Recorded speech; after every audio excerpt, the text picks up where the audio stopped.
Good morning, ladies and gentlemen, and welcome to the Los Angeles City Council. Today is July 25th, 2006, and we are in John Ferraro Council Chambers in room 340 of City Hall. We are being broadcast live on Channel 35, where we are also rebroadcast in the evening at 8 p.m., and we can be watched as well via council phone at 213-621. Good morning and welcome to the Los Angeles City Council. Today is July 25th, 2006. We are in John Ferraro Council Chambers here in room 340 of City Hall. We meet here every Tuesday, Wednesday, and Friday at 10 a.m.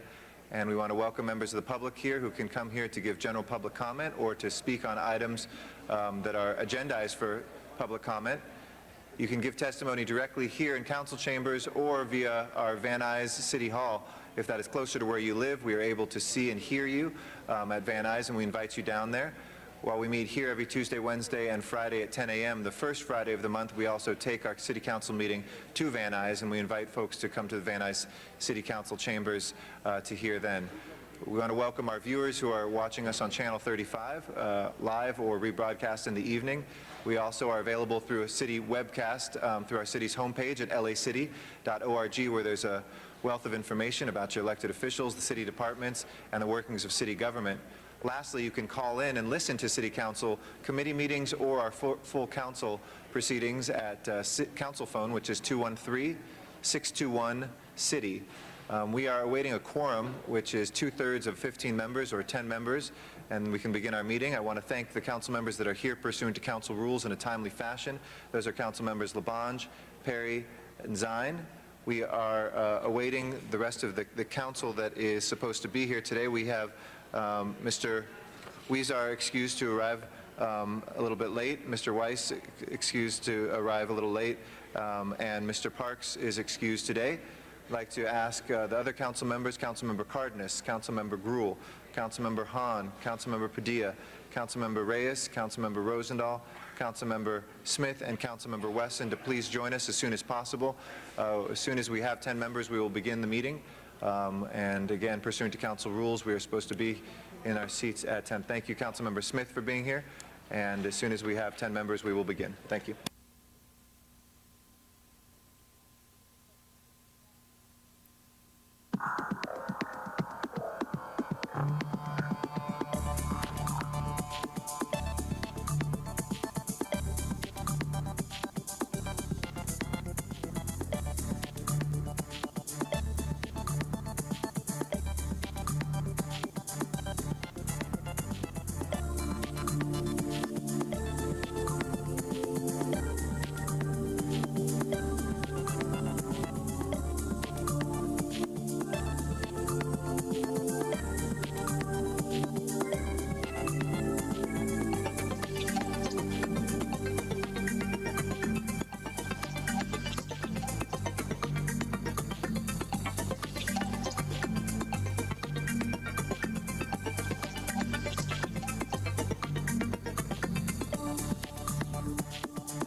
Thank you again to council members LaBonge, Perry, Smith, and Zine. We have 5 members here, and we're waiting 5 more members. I'd like to ask council members who are not in council chambers at this time, who are late to come, council members Cardenas, Gruhl, Hahn, Padilla, Reyes, Rosendahl, and Wesson to join us as soon as possible. Thank you.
council members that are here. That's council members Labange, Perry, Smith, Zine.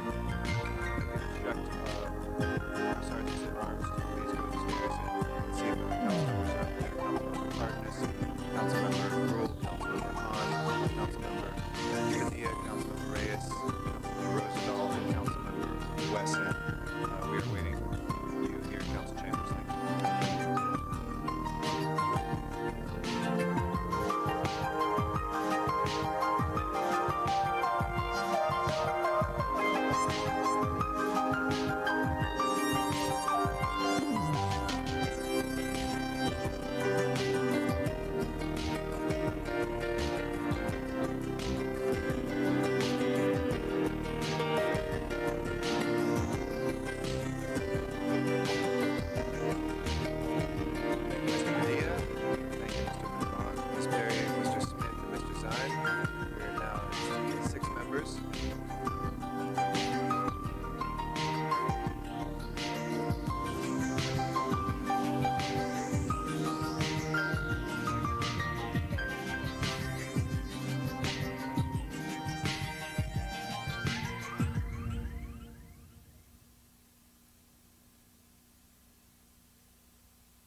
Thank you, Mr. Reyes and Mr. Rosendahl. We are now at 8 members. Mr. Cardenas, Ms. Gruhl, Ms. Hahn, and Mr. Wesson. Please make your way to council chambers so we can begin the meeting.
Thank you again to the council members who are here pursuant to council rules on time.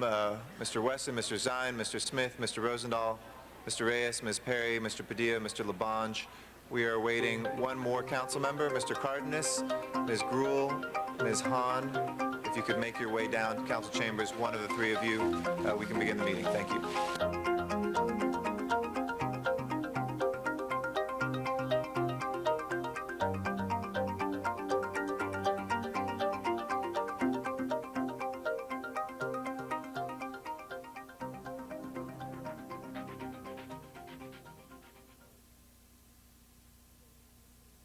Madam Clerk, please call the roll. Cardenas, Gruhl, Hahn, Weezer, Labange, Padilla, Parks, Perry, Reyes, Rosendahl, Smith, Weiss, Wesson, Zine, Garcetti. 10 members present and a quorum, Mr. President.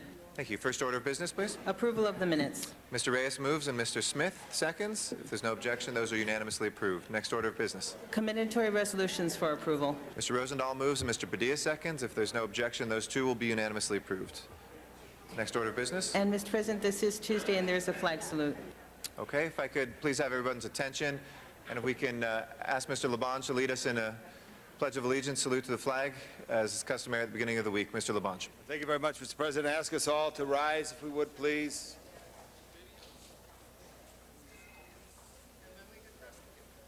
Place your hand over your heart. Ready, begin. I pledge allegiance to the flag of the United States of America and to the republic for which it stands, one nation, under God, indivisible, with liberty and justice for all. Thank you, Mr. Labange. Next order of business, please.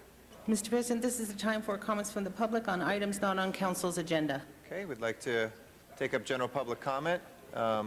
Pursuant to council rules, it's 10 minutes of public comment. We will need to suspend rules to extend that. We'd like to put the clock at 1 minute per speaker, and we go in the order of the cards that we have received here, starting with Mr. Armando Herman.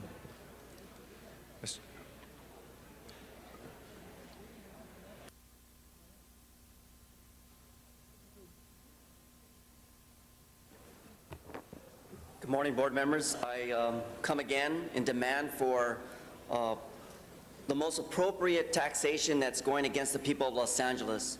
Citizens of Los Angeles, you need to reach out and start beginning to call your council people and calling the state and saying, why are you taxing us without the proper taxation for us?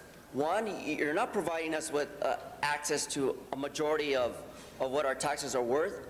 So in reality, the problem here today is taxation is without representation, and the worst of all, the axis of any evil is your decisions when you make them today. Thank you. Thank you, sir. Valinda Jo Wright is our next speaker. Valinda Jo Wright, please. Hello, good morning. I just wanted to say good morning to everyone, and I'll give this to Councilman Rosenthal. We'll make sure we get it when the sergeant's at arms. Oh, our CLA will gather that for you. Thank you. And it's nice seeing you guys. Thank you. Because Nice it to see you says too, the Ms. end Wright. on the bottom. Thank you. Sylvia Hawkins is our next speaker. Ms. Hawkins? Good morning.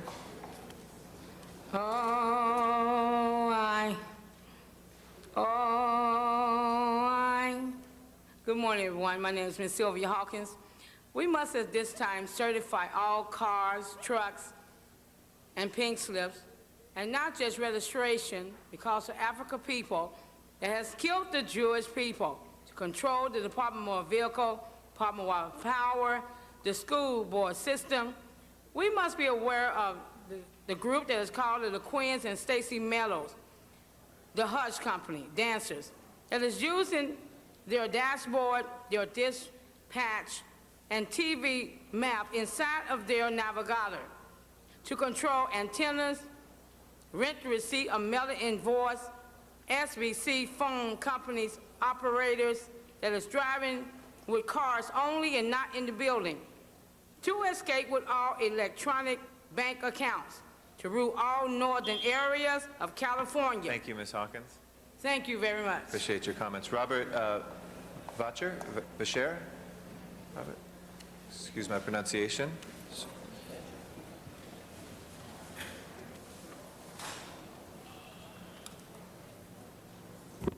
Good morning. I'm here to oppose the solid resources fee. Every time you need money, you go to the homeowners.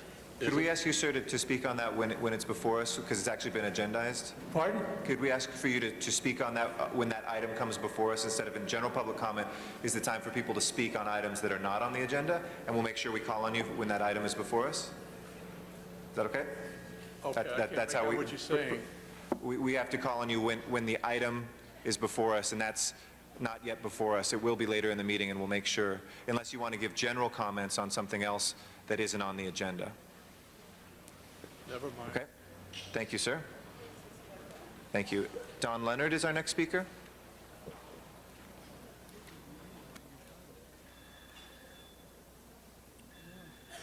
Thank you very much. I'm speaking in behalf of my tenants. I have an 8-unit apartment house. We use 4 trash cans. I have, I'm sorry to interrupt you as well, sir. Actually, you and the previous speaker are for item number 3. This is just general public comment, so on item number 3, we'll make sure that we call on you for that is one. this a general comment? Yes, but general comment, you can't comment on things that have been agendized. So on number 3, if you want to talk about the trash fee, we'll make sure we call on you, okay? If you just hold on, thank you. Michael Hunt is our next speaker.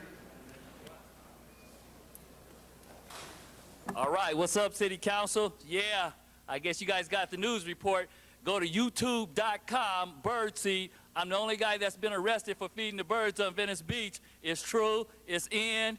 You guys got to go and see it. We need 1,000 new cops for what? To arrest people that's feeding the birds? I don't think so. I think, hey, you guys, we need some new staff in LA Police Department. It's nothing but harassment, 23 times of harassment. I got newsreels on all of it. Chief Bratton, it's time to go, baby.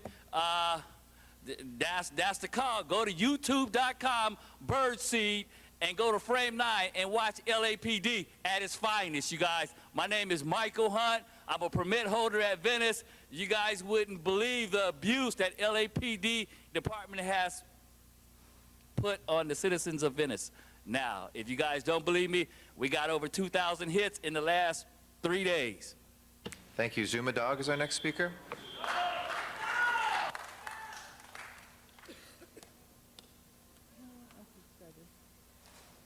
It's the moment the whole city's been waiting for. Zuma Dog's public comment on TV 35. I'm here to talk about Venice Beach and some unconstitutional things happening.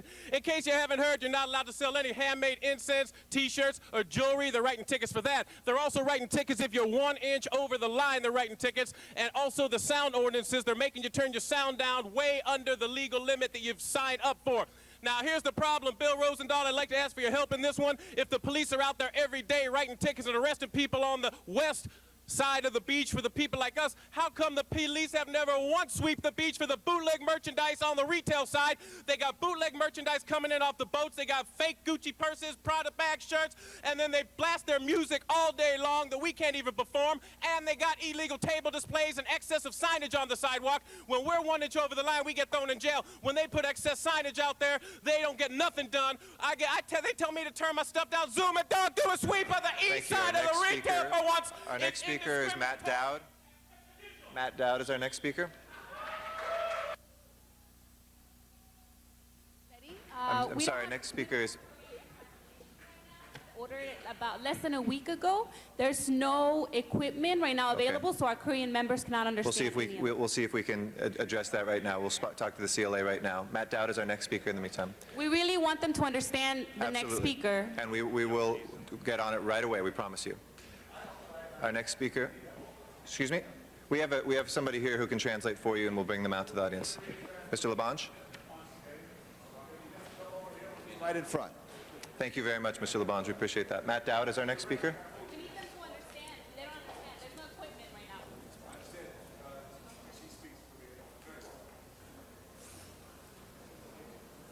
now. We actually do have the translator here, Mr. Labange. If we wouldn't mind, if the translator would go over there, we have somebody who's officially here for that, so we'll make sure that they are able to translate for you. Thank you. Mr. Dowd. Yeah, turn the cameras on. You're probably going to want to catch this one.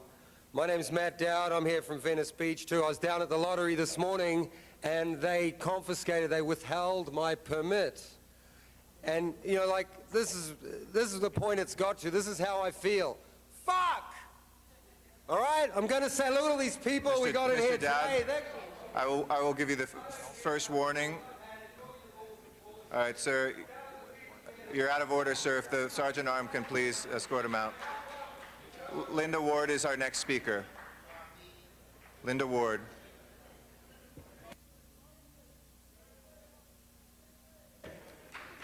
Our next speaker is Linda Ward.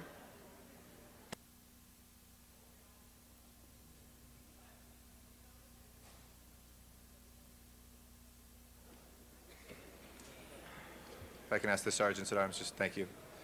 Thank you, Ms. Ward. Go ahead. Yes. Good morning. My name is Linda Ward, and I am... Hold on one second, Ms. Ward. If I could just ask everybody in council chambers to please keep their conversations to a minimum so we can hear our public comment. Thank you very much for your patience. We'll start the clock again, please. Go ahead. Please, Ms. Ward. Yes, my name is Linda Ward, and I'm the mother of but one of over 4,000 men and women serving life sentences in prison for minor offenses under the Three Strikes Law. And I would like for the Three Strikes Law to go back to what it originally was for rapists, child molesters, and people like that. My son was not guilty of that. He was guilty of having a drug problem. And instead of the judge sending him to a drug program where he could get help for himself, he decided to send him to prison where he is serving he was offered 6 years and now going on to his 9th year, and there's still no relief for him to get out of prison. I think the law is unjust, and it should go back to what it originally was meant for, not to send criminals like, not to send drug addicts and petty thieves to jail for life. Thank you very much. Our next speaker is Jerry Silva.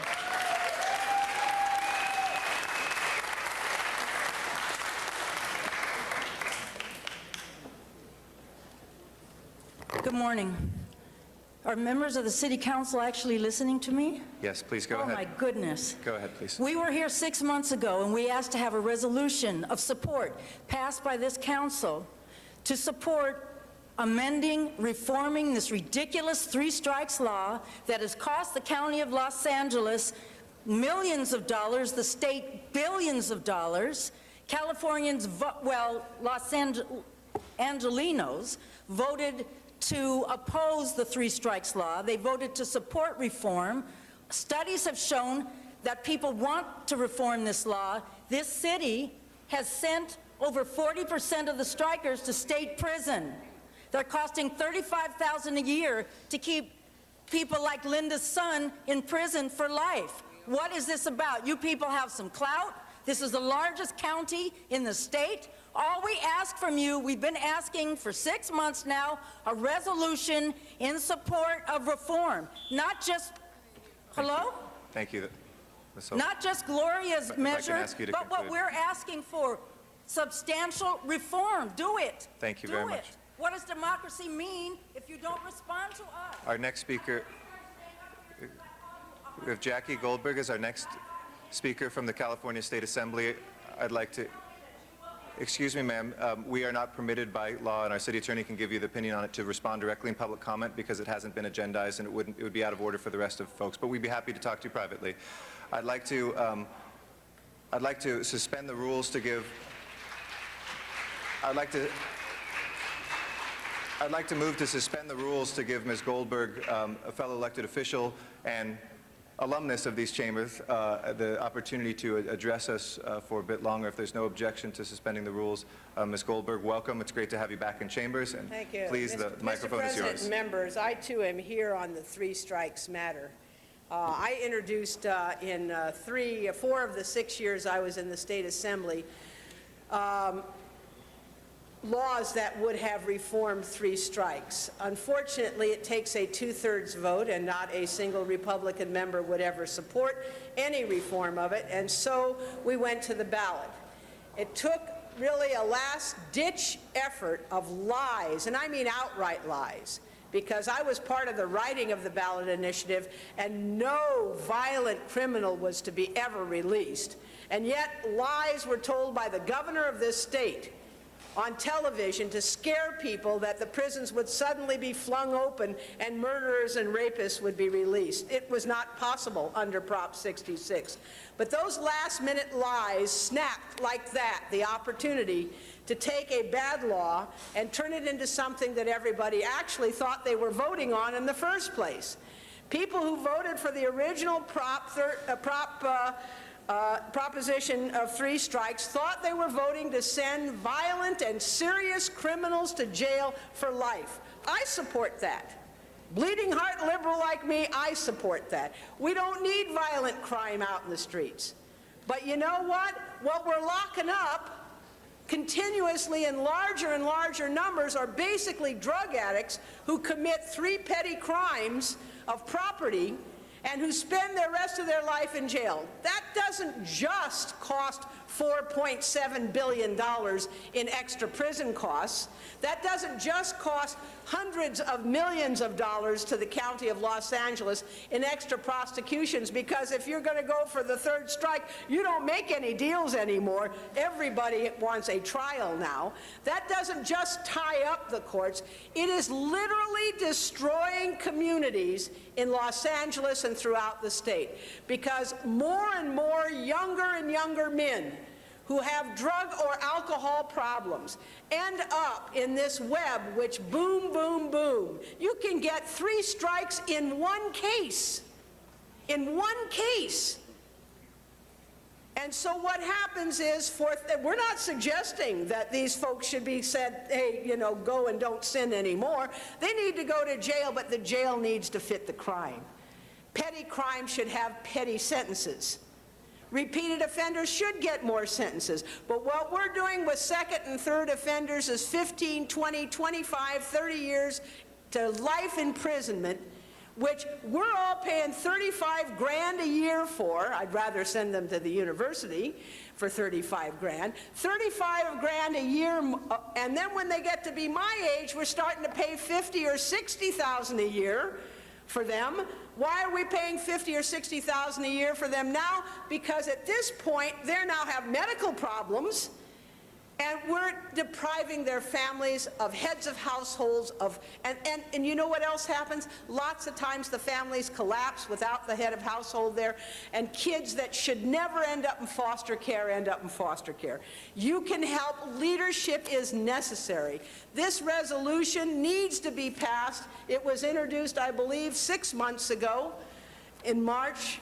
And it needs to be passed, and you need to be a part of fighting to change this law, because if we don't change it, what we're being called into special session as I speak by the governor to do what? To build more prisons.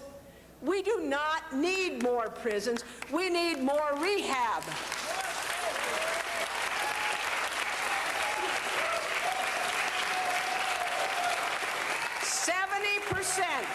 Seventy percent of Californians in the most recent poll favor reform of 3 strikes, and in spite of the lousy lies that were televised every 10 minutes on television, LA actually still voted for Prop 66. This is something your constituents believe in. My assembly constituents believe in it. We need you to be leaders. We need you to stand up. Please pass this resolution. It's not on your agenda today, but it has been introduced. Get it out, get it done. Do something to protect those people who whose crime is they were poor and then turned to drugs. That's really their crime, is poverty. It's like, you know, it opened up the best of times and the worst of times. Well, that's exactly what Angelenos think is going on. This is a rotten hoax, and you guys can be a part of changing it. Thank you very much. Thank you very much, Assembly Member. We want to thank you for taking your time to be here, Assemblymember Goldberg, and for all that you've done for the people of Los Angeles. Mr.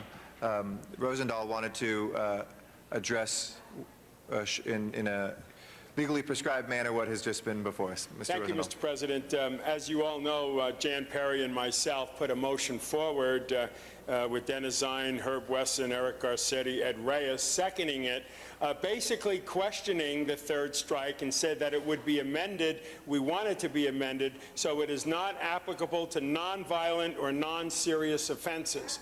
And we agree, many of us, that the third strike should be only for violent actions.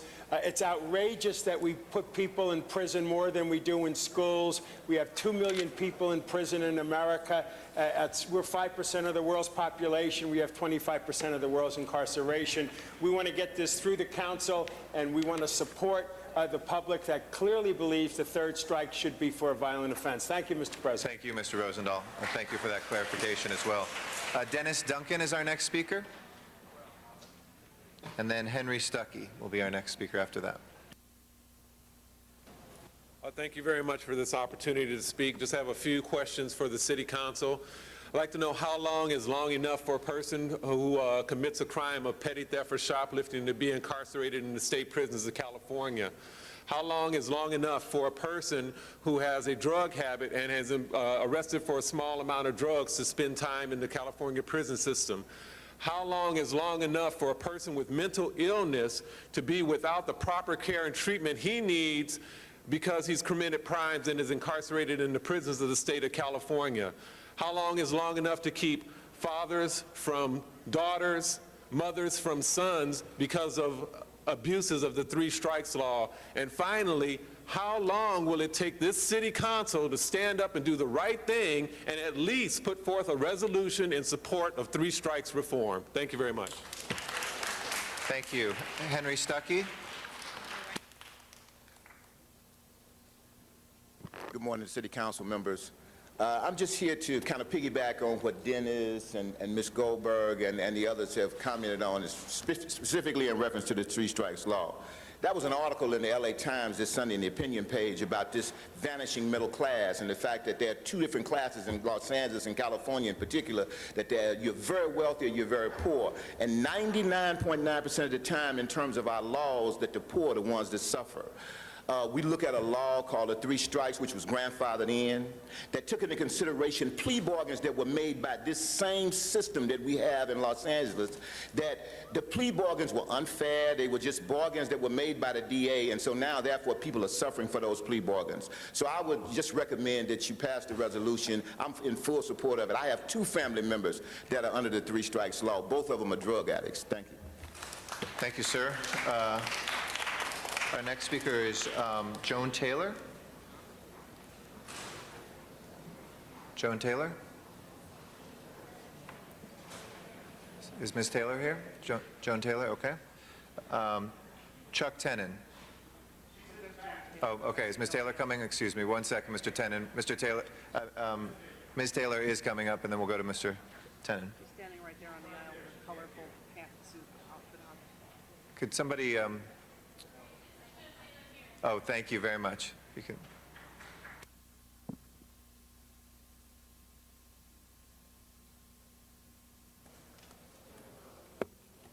Thank you. Eric Garcetti, President, members of the City Council. I'm Joan Taylor, speaking for seniors and disabled for the transport subsidy and asking for improved funding and services for the, it's called City Ride.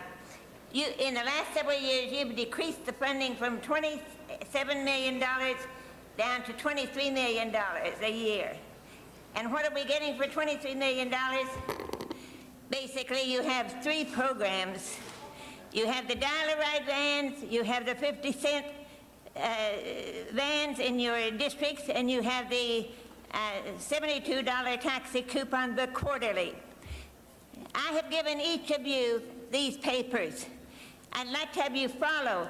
The good news for you, if you look at the second page, this is a way for you to get $50,000 from your U.S. representative. If you look at the first paragraph in 04, U.S. representative. Thank you, Ms. Taylor. I gave Wendy Gruhl Okay. $50,000 And we can make sure that we get those documents from you. If I can ask you to conclude, please. Thank you. Our next speaker is Chuck Tenon. She can't hear. Oh, okay. Thank you. Okay.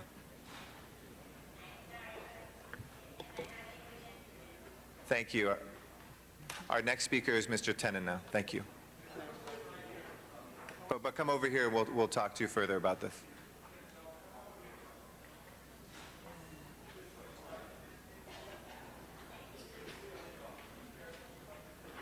Welcome, Mr. Tenon, please. Good morning, council members. Chuck Tenon, Valley Village. I just wanted to say regarding the housing crisis, the tenant protection measures, there was a bill, a motion introduced in 2002 by Eric Garcetti and Wendy Gruhl that went to the LA City Attorney's Office. They drafted an ordinance and they gave it to Herb Wesson. Herb Wesson this morning assured me that in 4 weeks he would have it all resolved and send it back to the LA City Council. Also, Wendy, there's a motion that Noel Weiss had submitted to you regarding the 1295.2. I have it here. You told me that you sent it to the city attorney's office. Maybe you can introduce it and give it to the city attorney's office at the same time. The housing crisis needs to get better. Some kind of motions need to go through, especially tenant protection measures. Thank you. Thank you, Chuck. Daniel Santana.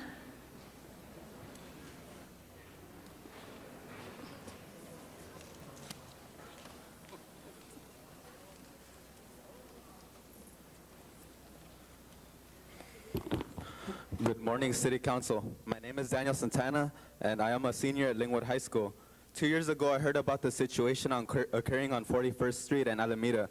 I was disgusted over the fact that Ralph Horowitz was allowed to evict the South Central farmers. I was disgusted that the City Council at the time contributed to this tragedy, specifically Jan Perry. Also, I was disgusted that Antonio Verragosa gave up his promise for a greener LA. Since then, I've devoted myself to save the farm in any way I can. While spending there, I made many observations. This farm's green space helped contribute to better air quality. It's beneficial since everywhere you saw there was pollution-producing factories, and the South Central Farm provided relief from that. The beautiful plants, herbs, and trees that grew there benefited to the community because it made them healthier. I truly noticed that this land is sacred because I saw daily how the farmers put their sweat, blood, tears, and hard work into it. It greatly saddened me to witness its bulldozing, to witness the abuse of our Mother Earth. Thank you very much. I pray to you, City Council. Do what you can to preserve and give back Sir, thank you very much. Our next speaker is Ona Harris, followed by Don Garza. Ona Harris? Is Ona here? Okay, Don Garza. Don?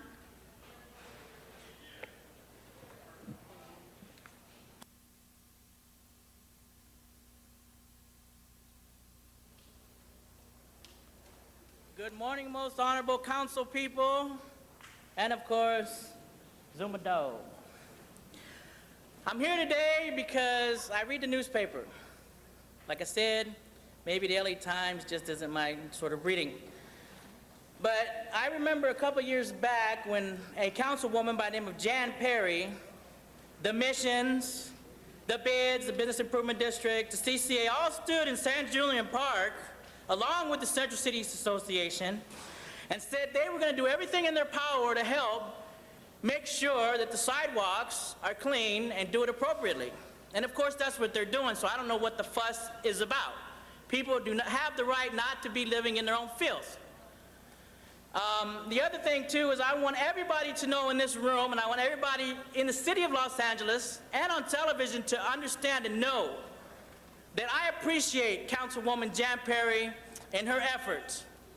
I don't care if they string me up from a pole or burn me, but that's just the way it is.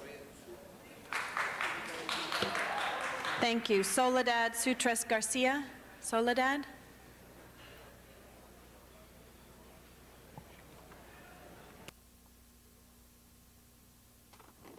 Would you put me on for item 3, please?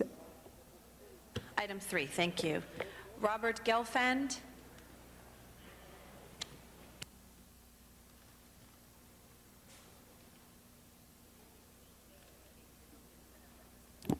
Thank you. There's a motion that was introduced by Councilman Zine and co-signed by Councilman Garcetti involving the election procedures for neighborhood councils. I would like to see that taken up by this council. The ENN committee seems to miss more meetings than it holds. I don't know where it is. It's critically important because the Department of Neighborhood Empowerment continues to do everything it can to smother us. Thank you. Thank you. Colleagues, that closes public comment period currently. Madam Clerk, have you already called the roll? Yes, Madam President. Okay. So if you could please run through our agenda. First items on the agenda, items 1 and 2 are items noticed for public hearings, and they are both hearings relative to BIDs, and the ballot tabulation will be tomorrow, and I believe there is a card on item number 1. Do you wish to call that one special? Yes, we will call item 1 special for cards. And on number 2, there is no action required other than to hold a public hearing because the ballot tabulation will be tomorrow. Thank you. Next items? Next item is item number 3, and that's also an item noticed for public hearing, and there are cards for that item. We'll call item 3 special. Next item, item number 6, there's a request from Bureau of Street Lighting items 4 and 5 are street lighting ordinances. I don't see any cards. Anyone like to call item 4 or 5 special? If not, Madam Clerk, if you could open the roll on those items, close the roll, tabulate the votes. 14 ayes. Those items have been approved. Next item? Next item is item number 6, and there's a request from the Bureau of Street Lighting to continue that matter to August 15th, and the date at that time for the second hearing will be changed to September 12th. Unless there's objection, that item will be continued. Next item is item number 7. It's a Budget and Finance Committee report, and I believe there is a request to continue that matter, but I do not have a new date. Madam President, we're requesting that council continue this item to next Wednesday. There is a matter in Budget and Finance Committee that needs to be acted on before this matter gets acted on by council. So that would be August 2nd then. Okay, it will be continued to August 2nd, item number 7. Yes, Mr. Labange? I ran into a rabbit. No, I didn't run into him, but I saw a rabbit running this morning, so I wanted to speak on their behalf. Okay. Item 7 will be continued to August 2nd. Next item. Next item, Madam President, are items for which public hearings have been held, items 8 through 34. Items 8, 9, and 10 are confirmations of city officials. Do you wish to hold those on the desk? Yes, we will hold those items on the desk. Then that would leave before council 11 through 34. Okay, 11 through 34, all those have had public comment, is that correct? Yes, they have. Okay. Yes, specials on those items. Item 31, called special by Mr. Zine. Colleagues, any other specials? 19? Item 19 by our president. Any other items, colleagues? Through 34. If not, Madam Clerk? 31's been called special. Madam Clerk, open the roll, close the roll, tabulate the votes. 14 ayes. 14 ayes. Those items have been approved. Next order? Next items are items for which public hearings have not been held, items 35 through 50. 10 votes are required for consideration. I know we have cards on 35, 41, 44, 45, 47, 48. You said we're going up to item number 50, is that correct? Yes, Madam President. So those items, I guess, will be called special because public hearings have not been held. Any other specials, colleagues? Any other specials? We're going through item number 50. 49 by Mr. Labange. Any other specials? If not, Madam Clerk, please open the roll, close the roll, tabulate the votes. 14 ayes. Items have been approved. Next item? Next items are items for which public hearings have not been held. They are on the supplemental agenda, and those are items 51 through 55. And there is a substitute motion on 52, and that has been submitted and distributed to the council members. We also have a card on 52, so that item will be called special based on that card. And that would leave before council 51 and 53 through 55. Any specials, colleagues? If not, Madam Clerk, open the roll, close the roll, tabulate the votes. 14 ayes. Those items have been approved. Next item? Madam President, that would conclude the agenda. Do you wish to take up the commissioners at this time? That would be 8, 9, and 10. Yeah, do we have a special agenda as well? Yes, council does have a special agenda. Should we go to that special agenda? We'll adjourn temporarily, suspend this meeting and go into our special agenda. Cardenas, Gruel, Han, Weezer, Labange, Padilla, Parks, Perry, Reyes, Rosendahl, Smith, Weiss, Wesson, Zine, Garcetti, 14 members present, and a quorum, Madam President. Thank you, Madam Clerk. First item. There is one item on the agenda, and it is a ballot of necessity, a resolution of necessity for affordable housing, general obligation bond, and a debt impact statement has been submitted and distributed to the council members. Colleagues, any questions on this item? Sorry, Mr. Garcetti? Yes, special, please. Oh, called special, okay. Yeah, Mr. Garcetti, you want to go ahead and go? That's the only item on the special agenda. Would you like to do that first or come back to it?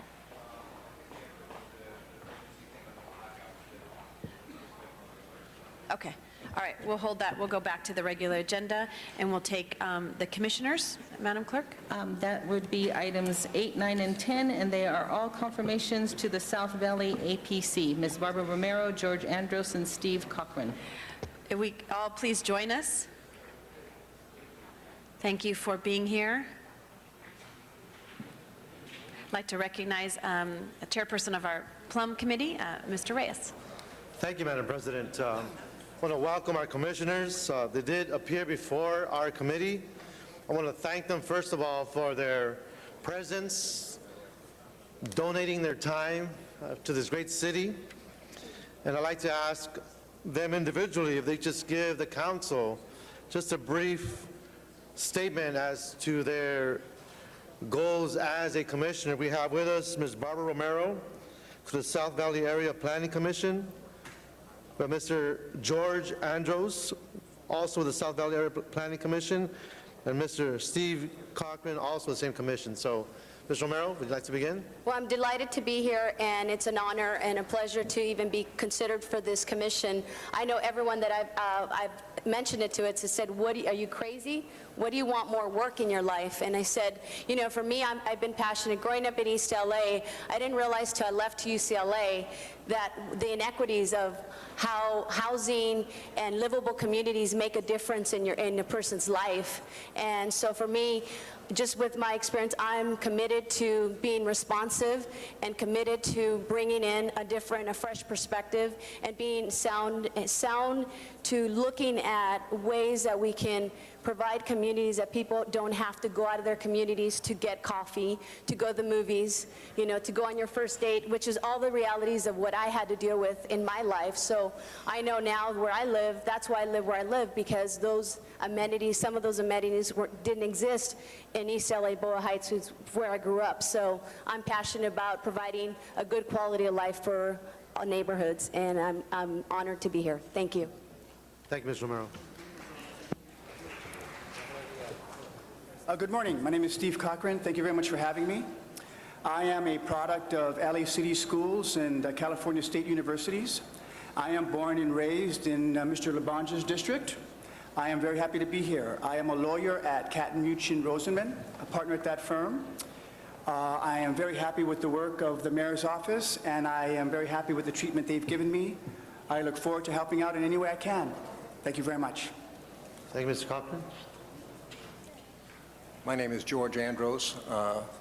I've lived in the San Fernando Valley for 37 years. I've lived in the same house for 34 years and raised my family there. And as I said at the Plum meeting, I would like to see a city that would be livable enough for my children so that they could live in the same house for 34 years. But beyond that, I had the opportunity to go to the city where I was raised, Chicago, and I never lived in a house. I was born and raised in an apartment and lived in that apartment till I left medical school. 50 years later, I went back to see that neighborhood, and when I saw it, I thought it would be much worse than when I left it. And I was delighted to see that it was cleaner, sharper, better maintained. The ethnic minority that I was part of, being a Greek, had been replaced by Hispanics, but it would look much sharper today than it did when we were there. That's the kind of city I want to help plan. Thank you, Dr. Andros. As you can see, we have very talented, very qualified, with a lot of heart and passion, and I'd like to encourage an aye vote if there aren't any more speakers. Thank you very much. I'd like to call on Mr. Labange, followed by Mr. Zine. Thank you very much, Madam President, to Commissioners-to-be, thank you very much for your passion. I think what I liked about all your remarks, you reflected on your lives and what you saw as you grew up. Because I can tell you that's what a lot of my determination, my thinking is here based on as I grew up and as I matured as a person and through my education. Mr. Cocker, what high school did you go to? Marshall High School. That's right. It's a great high school. It's from a great family. So I appreciate all of you for your service, and I think we're very fortunate because in the part of this South Valley area which you live, there's a tremendous amount of redevelopment in the NoHo area with the CRA, although not under your jurisdiction, but that impacts the other areas, and the fact that we need to inform people about the land use matters, to be fair to those who wish to develop, but also to protect neighborhoods, because the neighborhoods are real important. And with the orange line and red line out there, there's a lot of opportunity to build housing near that. What the county does with the Universal Studios in the future, that is something we should look and watch for. So I just thank each and every one of you for your service, and great resumes, each and every one of you, Doctor. Very special work that you do, and Steve, the work that you do, and Ms. Romero. So these are great appointees of Mr. Villaraigosa, and thank you for your service to the City of Los Angeles. Thank you. Mr. Zine, followed by Mr. Wisar. Thank you, Madam President. Good morning. San Mountain Conservancy, a wonderful program, expands in many of my areas of the 3rd District, the Southwest San Fernando Valley. The concern I have, we talk about, and I wrote down some of the comments, the quality of life, housing, livable communities. When we talk about housing, I grew up, Doctor, as you, in an apartment, and it wasn't until later that my parents were able to afford a home. What we find happening in many areas, including my district of the Southwest San Fernando Valley, is apartments which were affordable are being converted to condos which are not affordable, and people being relocated to other areas. That's an issue and a concern for the South Valley Planning Commission, where they're going through this transition to take these apartments, displace the people, and convert it to condos. I understand property owners' rights, et cetera, but we also have an obligation so people have some kind of quality of life. When it comes to the South Valley, the planning, Warner Center, Woodland Hills, Tarzana, we have some areas there that are residential, and we want to maintain the integrity, the area called Melody Acres, where we have horses in that area, where we have animals in that area that people don't think that exist in this particular area of the San Fernando Valley. It's the old San Fernando Valley that remains, and there's many developers that want to come in and chop that up, and I've held fast, and I ask you to please, the wishes of the community, we maintain some semblance of order. Mr. Weiss's district, where I grew up in the Fairfax, Melrose area, where they want to tear down and build these mansions in that area, and the integrity of the neighborhood is then dissolved. So as you go into this, you're going to have the neighborhood councils, you're going to have the chambers, you're going to have the homeowner groups, and we've got very active groups in the San Fernando Valley that will be approaching you as you have those hearings. That quality of life, that affordability, that's what we want to maintain, and the integrity of those neighborhoods is very important. Ventura Boulevard to Mulholland is very expensive, $1 million+, nice residential areas. People want that quality of life. Not everyone can afford that. But we have other areas within the 3rd District and within the San Fernando Valley that you're going to have the oversight where we still have some affordability in the $500,000 range, if you want to call that affordable. I was out in Palmdale last night. Homes out there are $600,000 to $700,000. And affordability should be people could purchase a home and not have to live in an apartment. As the apartment living, not to say it's bad, but you don't have those comforts and convenience of a home, which we try to maintain when we talk about affordable, and we talk about quality of life, and we talk about the communities of Los Angeles. So I wish you well on it. I'm sure my planning folks will be dealing with that as the issues come forward.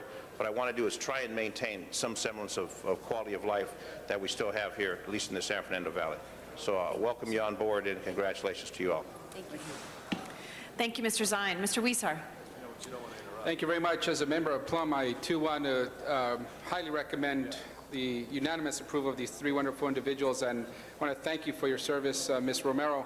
You in particular, we've worked together when I was on the school board, and we got the Santa Monica Mountains Conservancy to help get a solution to the Belmont Learning Complex problem, and I know we're going to see a great 10-acre park there soon that's going to be one of the largest open space areas here in downtown Los Angeles that's going to provide learning experiences for the students.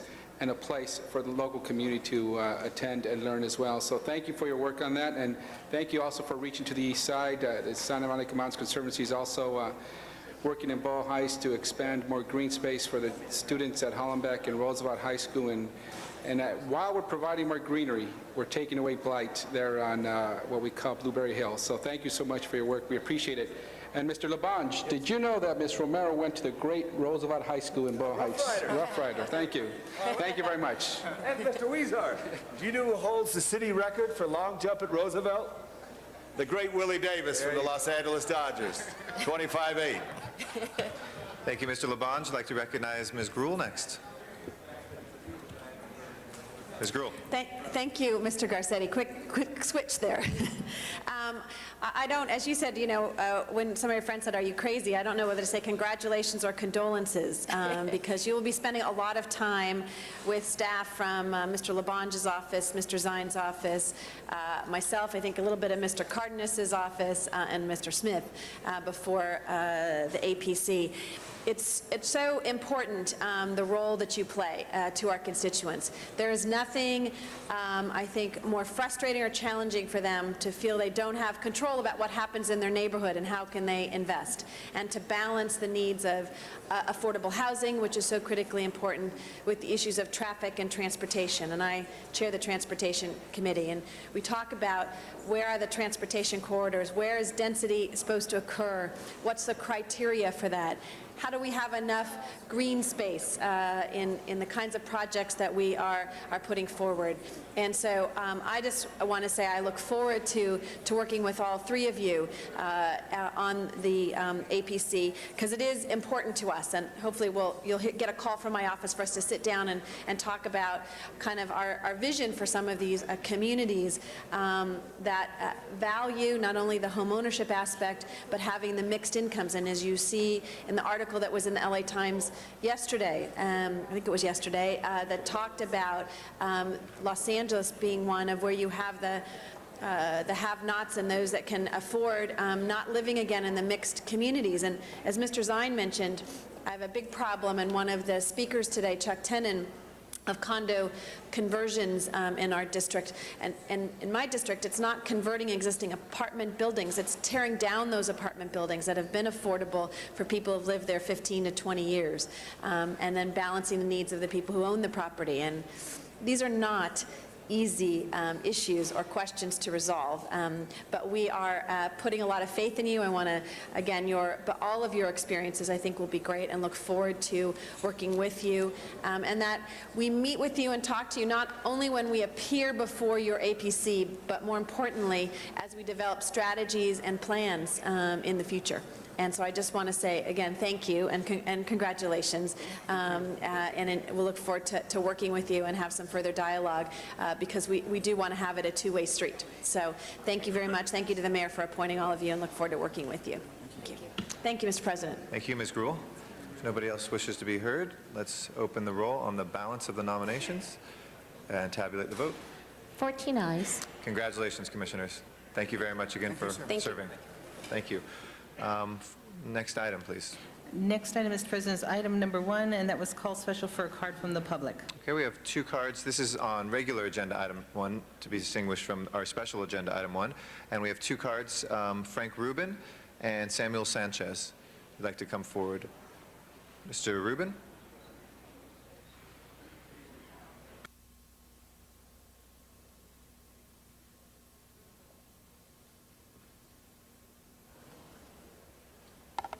Good morning, Mr. President and members of the council. I'm speaking against the proposal for the BID. This is about the 4th or 5th time that it's been brought up. It's been voted down every time. This time it was fast-tracked, and there's been a lot of people that voted against it last time that has not received ballots, from my understanding. And I would like to ask for a 60-day postponement in order to make sure that everybody that did want to vote on this proposal got a ballot.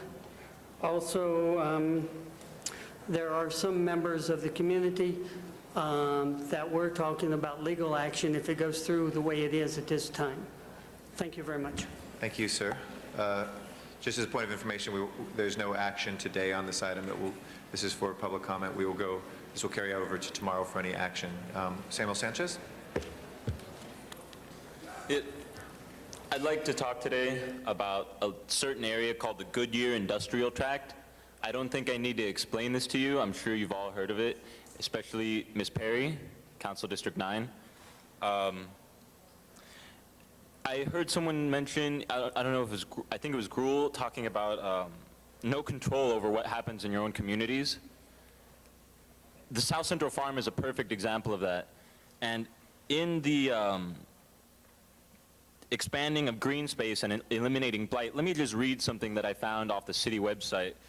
It's in your own 5-year plan regarding the Goodyear Tract that was adopted October 19th, the year 2000. Section 2-A, number 10, it says community facilities are to be maintained and expanded. For example, parks, libraries, senior and youth centers, etc. You guys really screwed that one up, didn't you? 2,800 acres in this Goodyear Industrial Tract, and you can't spare 14 of those acres for a community garden that was giving clean air to the city of Los Angeles. I don't know what you guys call greening LA. I don't know what the mayor's idea of that is.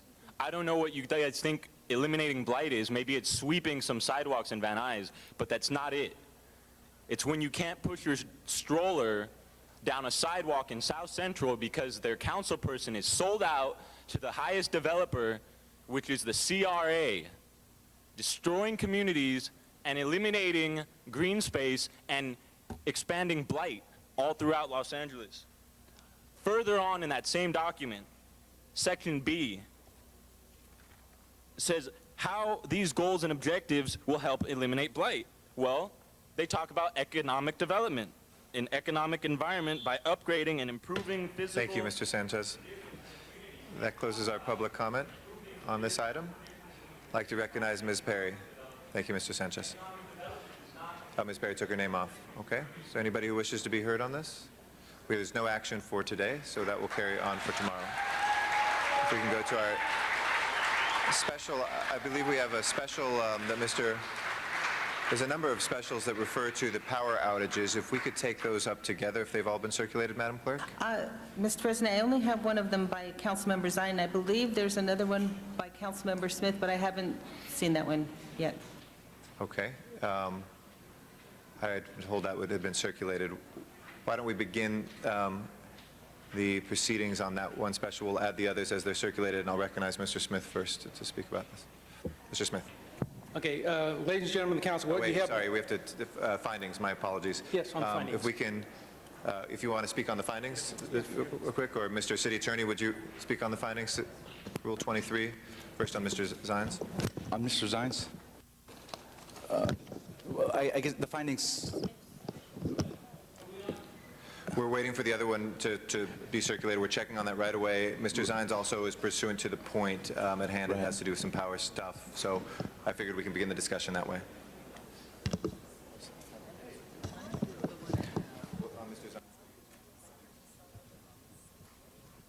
What do you want him to do? Actually, I got the other one now.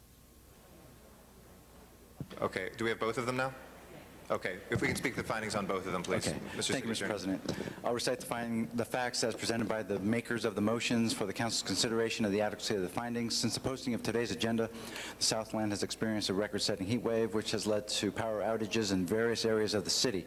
Immediate action is required to have the department both explain the outages and to inform the public how to prevent future outages and what to do if there is an outage, and also to request the Department of Water and Power to report to council on other measures to reduce consumption. Thank you. If we can open the roll on the findings for both, please. Close the roll and tabulate the vote. 14 ayes. That is before us. Mr. Smith. Okay. On the findings still? No, it's now before us, and both of them have been circulated. So you're going to do all three motions together? We only have two before us right now. We'll see if there's a third one that comes. Zine, Smith, and Gruel. Well, it's not a Rule 23, I believe but... that's on the solar power, which is separate, so that Okay, one's not all right. going to be before us. It's just All those right, two. well, all right, on my motion then, what you have before you, members of the council, is obviously we are experiencing an extraordinary event in Los Angeles that's caused extraordinary hardship on so many people in the city of LA, with thousands of people having been without power now for up to 3 and 4 days. So we've asked the general manager, Mr. Deaton is here, if he'd please come forward. The council would like, Mr. Deaton, the council would appreciate if you'd give us a briefing, first of all, where we are, and then if we stop my time, I have some questions I'd like to ask, but I'd like to give you just a briefing on the status of where we are today, where we've been over the weekend as we've gone through this power problem and outages that have rolled throughout the city. So please give us an update. Well, right now, we have approximately 17,000 customers without power. There's roughly 350 incidents that are involved. 80% of those occurrences are the result of transformers overheating. 10% of them are underground vault transformers, and the remainder are miscellaneous circuits and other kinds of transformers and line problems. We have crews, all our crews that have been made up of people who normally train. 3 crews from the Owens Valley. We've moved a crew from Utah in order to be able to respond to these occurrences. When a transformer goes out, the difficulty, and other utilities are facing the same problem, it is some 20, 30, 40 customers that are impacted, and they're scattered all over the landscape, and so it's difficult. You have a crew going from one place to the next. Right now we're trying to respond to the ones that have been out the longest, but we put on the truck a couple of extra transformers, and when they're in a neighborhood, we try to fix, if they find another problem, they'll fix it even if it hasn't been out as long as the one they went to repair. Basically, we have experienced, Friday was the all-time peak for the city. It was 5648 megawatts. Saturday was the second largest peak in the history of the city. Can we have quiet in the chamber, please? Interestingly enough, on Saturday, my understanding is San Diego, Anaheim, and Sacramento all had all-time system peaks. Sunday was a little less. Yesterday, as I stated, the peak was 5650 roughly. We went to 6150. All-time, again, an all-time peak. Just to give you a little visual. Mr. Dean, I know you haven't been here in a while, but could you put the microphone a little closer to you? Used to work better. Yeah. We don't have enough power is the problem. Anyway, in green is the Saturday peak. On the red is yesterday, and I'll be handing out some stuff to show you. Today is following right along the yesterday's peak. This was typical of utilities in the state. My understanding is that the unprecedented almost 3 weeks of continuous 3-digit heat in especially the San Fernando Valley.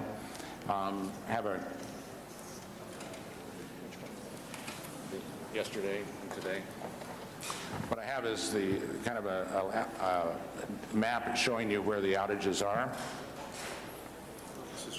This is yesterday's, and as you can see, it's concentrated above the Santa Monica Freeway and up towards the valley, and quite frankly, that's where the heat is. Yesterday, I was looking at it. I think there were 2 incidents in San Pedro, a handful in South Los Angeles, and then there's today, not a significant difference. We're fixing some of them, but there's a little less in the valley and a little more in the Hollywood Hills and in the 4th and 10th district. And so, but basically, it's your transformer has oil in it. It gets hot. It stays hot. And eventually it overloads, depending on what kind of load. I was commenting yesterday that depending on how hot it gets, a certain number of people turn their air conditioning on when it gets a little hot. a lot more turn their air conditioning on, and as hot as it is now, virtually everybody has their air conditioning on. And I think it's important that we did not, from a generation standpoint, we had enough power and have enough power, and we'll meet today's demand as well. Some of the units we wish had been repaired a few weeks ago, but with a heat wave we haven't been able to do it, but we'll meet our peak. But it would help both on the localized circuits and on the overall demand if people would set their thermostats at 78 degrees, if they'd close the curtains, if they would turn off lights that they don't need, turn off computers that they aren't going to be using, do the kinds of things to cut off as much electricity as possible, and relax and drink water and take care of themselves, because this is I was on television and the TVs where I was commenting to the reporters that I didn't have to tell anybody that it was hot and humid, and all they said, well, they cut out the part except for I said it was hot and humid, and my granddaughter said, tell me something I don't know. It is hot and humid, and we need to take care of ourselves and also the power system. But we're doing, our crews are out there 24 hours. They're working 16-hour shifts. We've shifted some of them to 12-hour shifts to kind of give them some rest. But they're out there in this 100-degree weather fixing those transformers primarily. Let me ask you a few questions. First of all, let me commend your staff. First of all, I was on the phone at 1 a.m. last night talking to some of your supervisors, and they were doing a very good job trying to keep me informed of what was going on and what the status was. On the status, how many of these outages are as far old as Friday when this began? It still exists? I don't believe this is Tuesday. I think that for the most part, there's not many that are over 60 hours. That there are a few that are 60, quite a few that are 60 hours and less, but above that, I don't think there are any to speak. That's it. And we're concentrating on those.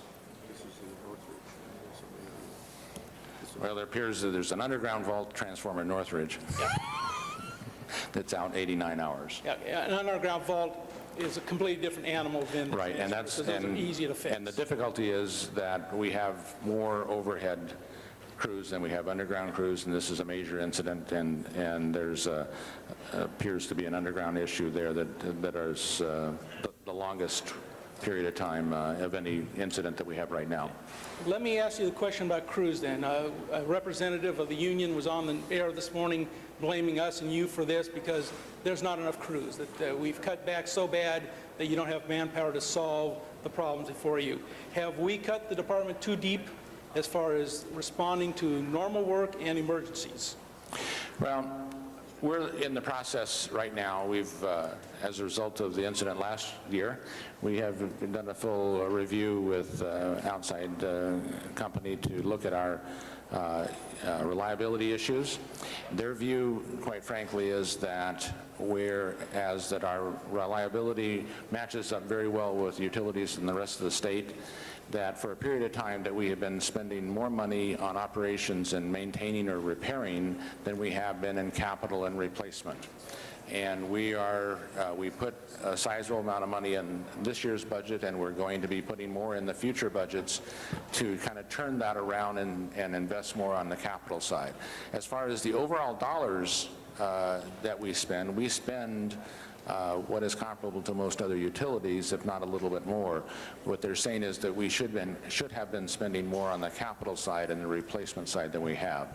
I don't believe in this instance, however, on the transformer size, the transformer issue, we have had a policy in the past of basically replacing transformers when they burn out. They affect relatively small numbers of customers, and has been the policy for many years. We will be reviewing that primarily on the issue of how is this heat wave going to be a continuing?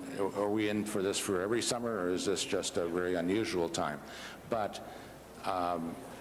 the transformers, we've actually had experiences both on replacement of circuits and replacement of transformers. We've gone out, replaced it, gone away, and we replaced it with a transformer that's brand new and larger, and have it fail. because the load is so much and so sustained. So Let me ask you on that very point. A number of years ago, as a deputy, I toured some of the facilities, and it was brought to my attention that I believe the number was like 70% at the time of the transformers in the city were at the overload situation on a permanent basis. The little red light was on at night, indicating that they're overloaded on a permanent basis. And so have we, as the charge has been made that we have not invested, kind of brought us to this point where we were going to fail under this circumstance because we have not been putting new transformers up with greater load capacity under a new society which is very electronic oriented, using more and more equipment all the time, more and more load all the time. So have we underinvested now to the point where you caused a failure? I do believe that there are neighborhoods in which the load has increased and is perhaps ahead of us, and we need to fix. You know, the air conditioning, computers, televisions, electronics, all that adds, and there are some neighborhoods in which that's a problem, but I don't think that this problem would have been alleviated entirely by that problem, by fixing that. I think that the fact is, it is so hot and has been so hot for so long that and it's being repeated throughout the state. Yeah. And this isn't looked at as a heat wave, it's looked at as a heat storm, virtually, and so I think you have to keep that in mind. If we think we're going to have that kind of a problem every year, then we'll have to look at it in one fashion, but we need to invest some more, and we are in the process of doing that. Okay. And we're going to see, I believe Ms. Gruhl or Mr. Zine had a request that we see a plan. Is that, you can be bringing to us a plan of action to look at that issue and how we go forward, particularly as I know you're looking at rate increases over the next few years. That's part of it, is that correct? Yes, it is. That was a big part of it. Okay, I have one last question. I know my colleagues have a lot of questions, but on the issue of outreach, my wife reported she was at the shopping center yesterday. Macy's had undone a lot of their light bulbs and turned the air conditioning down and was trying as a large corporate sponsor or a large corporate citizen to do their part. What are we doing in the way of outreach to people that still have power, at least, to tell them to cut back? Other than the news media, I mean, are we doing anything other than standing before the press and saying, please tell people this? Well, we have it on our website. We've repeatedly been sending it out on our bills, and we've been in the media, and actually, quite frankly, I thought the Daily News had a particularly nice article a couple of weeks ago on energy conservation and outlined exactly what citizens should be doing. And so I thought that was a good thing I was impressed by the litany of things they talked about. I'm sure Ron Kay is very happy to hear that. Well, we have asked those who are our largest customers, the 300 top customers, to help us in the process of reducing unneeded load. And that's been out through our customer service folks have gone out and notified them. Also, there's some of our customers that actually can produce some electricity, refineries, Cogens. and we've asked them to max on their production as well. And has anybody picked up the phone to call some of our biggest users and say, can you do anything? Yes, we have. Good. Yesterday we had every one of them contacted. I know there's a long list of people who want to comment on this, so I appreciate your time and thank you for the information. Thank you, Mr. Smith. If I could ask folks in council chambers again, please, to take their conversations outside of chambers as much as possible, or to keep it down in here so we can listen. We're having difficulty hearing all the proceedings that are going on.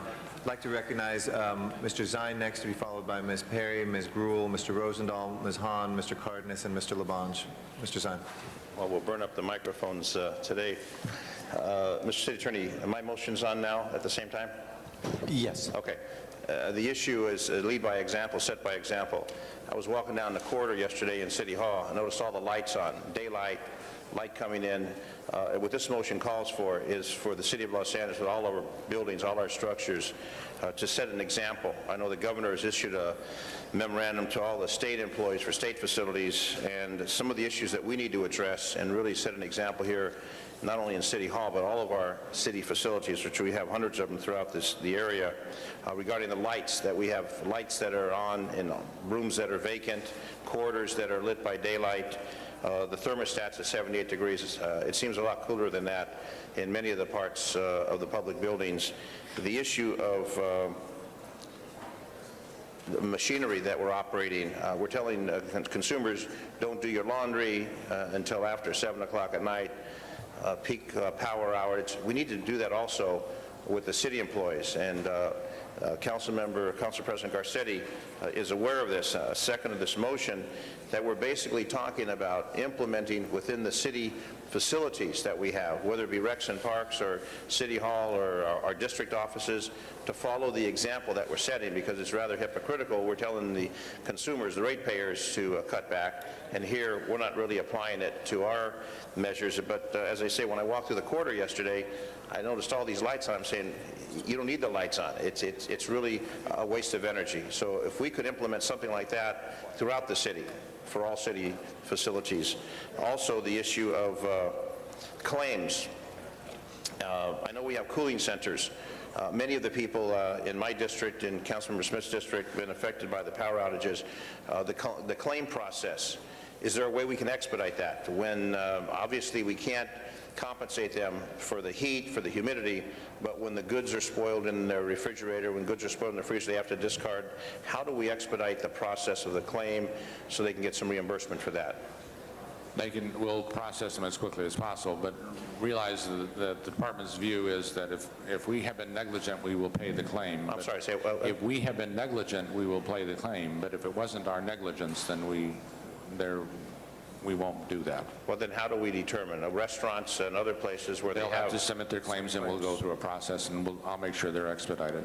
Okay, especially in the valley areas. And I know that oftentimes when we do these, as we've seen with FEMA, sometimes there's people who want to abuse it, and we don't want people to take advantage of it. That's but right. If there is a righteous claim, that we think those people should be compensated appropriately for the damages. So how would your department, how would that implement citywide, since you provide power to all city facilities, till we can really copy what the state has done for their facilities? My understanding was the mayor was going to put an executive directive out, but I think the council could do as well to say, you had suggestions in here.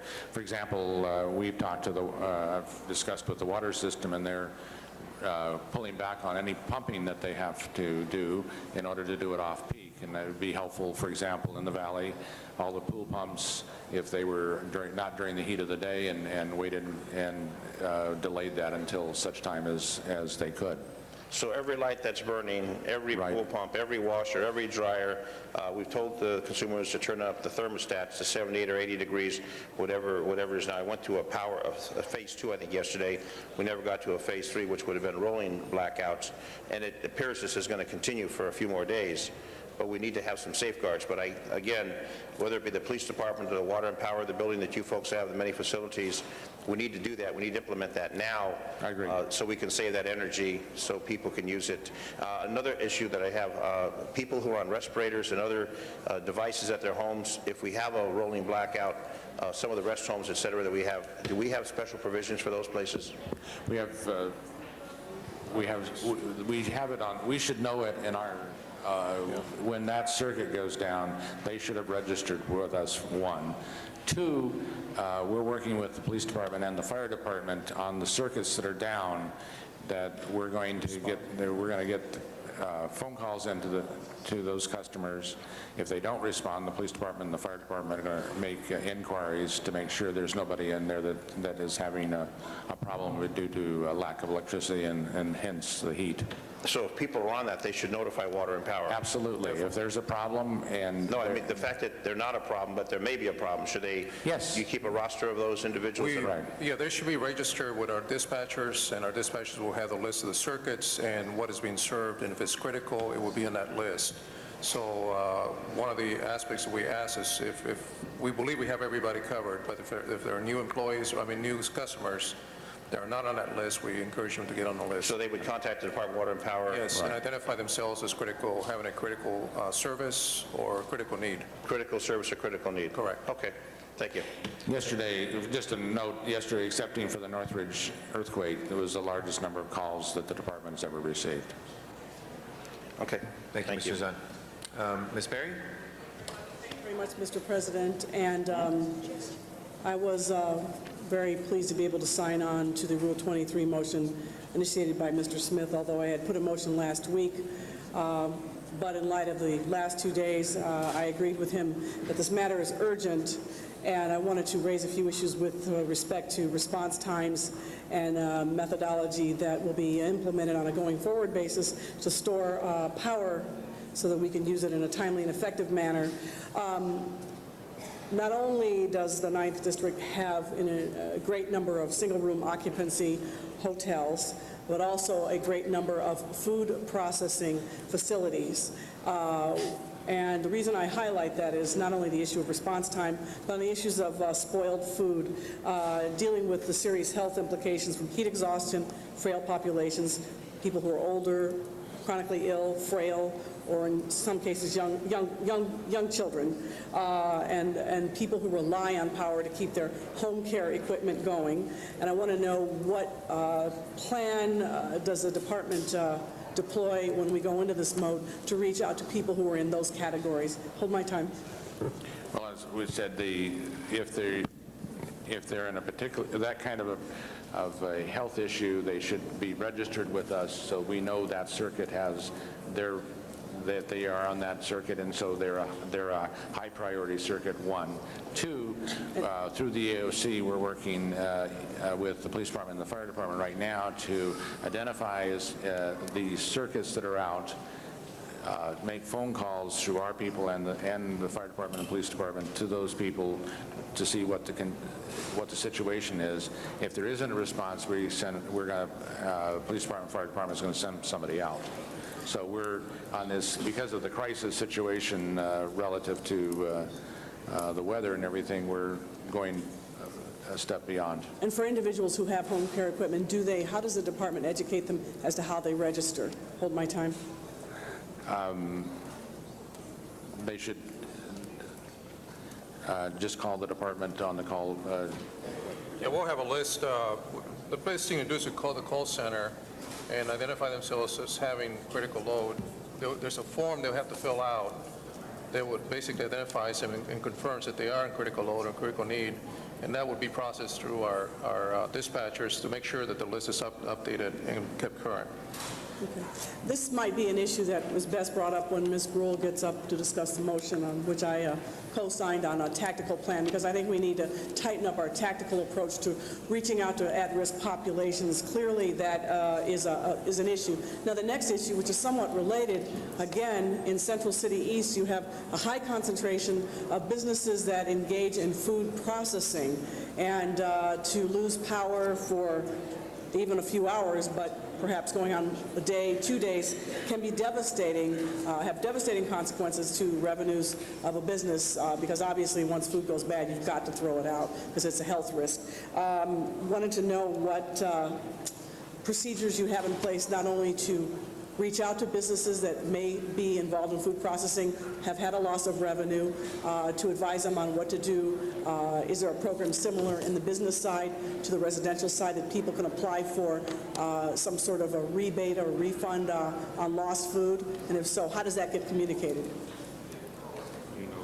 No, other than the claim process at this point.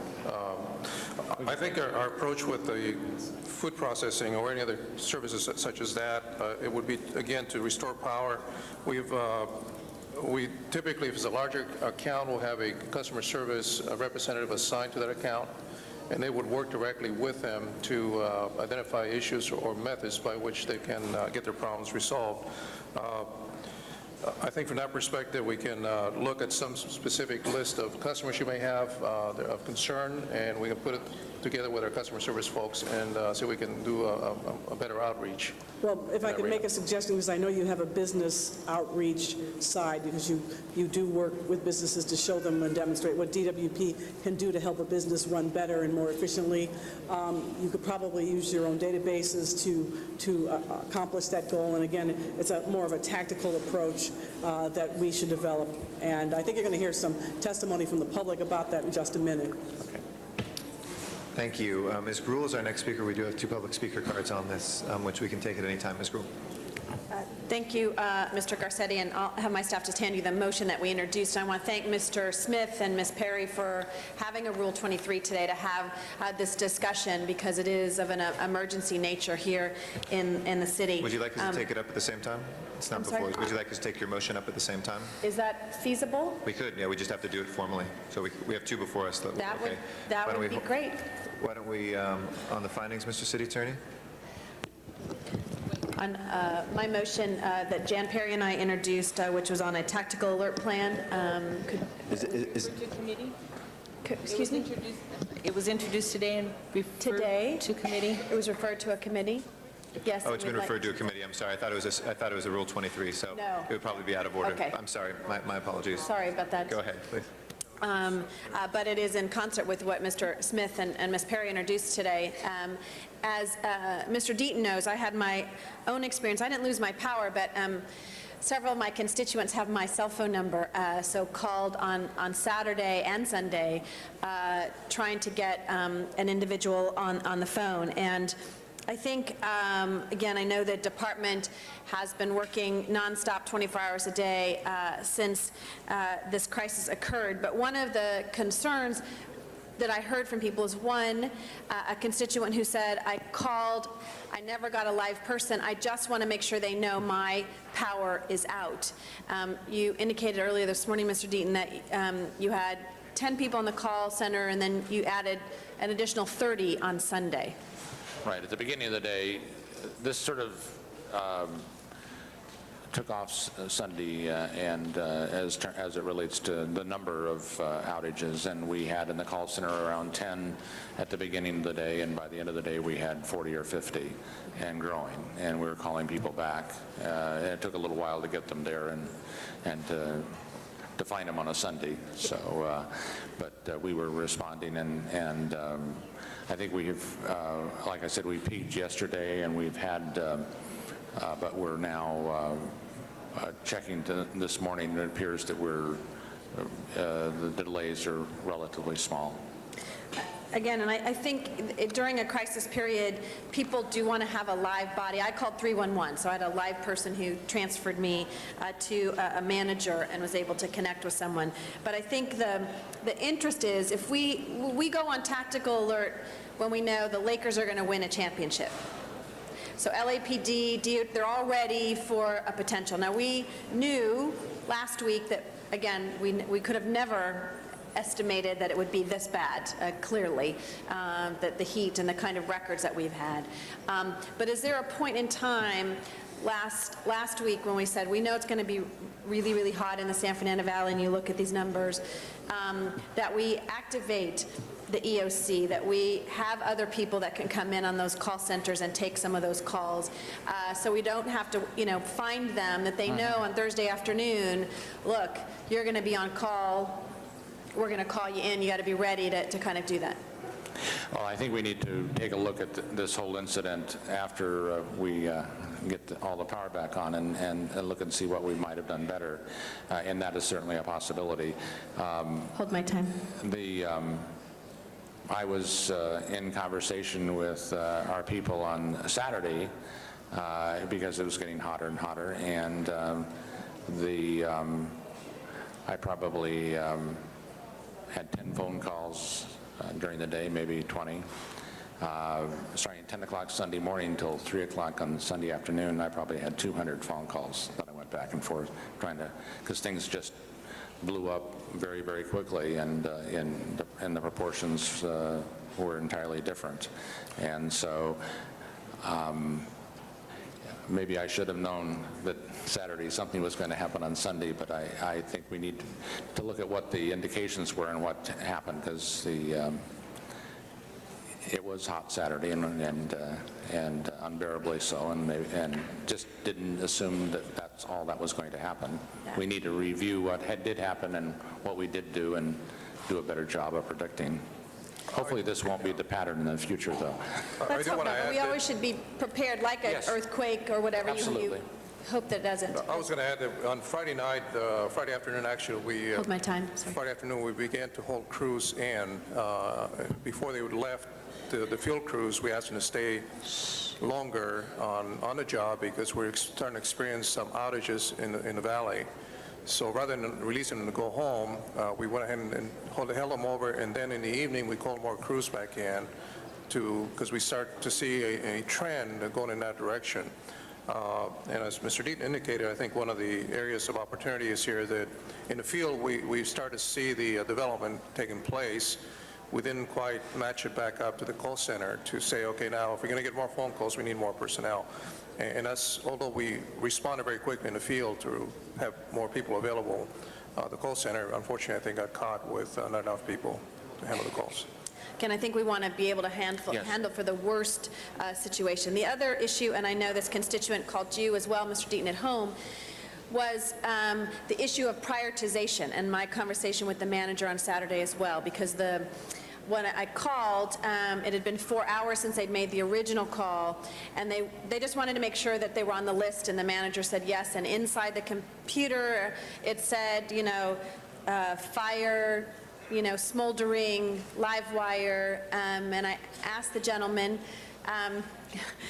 do they prioritize it? Do they call the fire department? And as I said to you, he said, I could call the fire department. I said, well, you know better than I where the urgency is. And so is there a process by which your department looks at those, again, let's say a senior center or a senior living facility, or there's a fire? Who differentiates and who's making those decisions?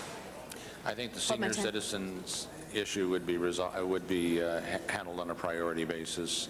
But just let me ask you, on a senior, if they call and say we are a senior facility with this many, they would get priority. They would get priority. Okay. When this is over with, we'll discuss when transformers are on fire why that isn't a priority as well. Okay. I'm not as confident, given that I got some of the same phone calls you did. Yeah. As I told somebody this morning, the number of friends I have when the power goes out in Los Angeles is amazing. But in that instance, I think there was genuine concern that it could, and I've actually had the experience myself of a transformer, I might point out in Edison territory, but nonetheless a transformer that was on fire, and it's disconcerting at best. It's disconcerting.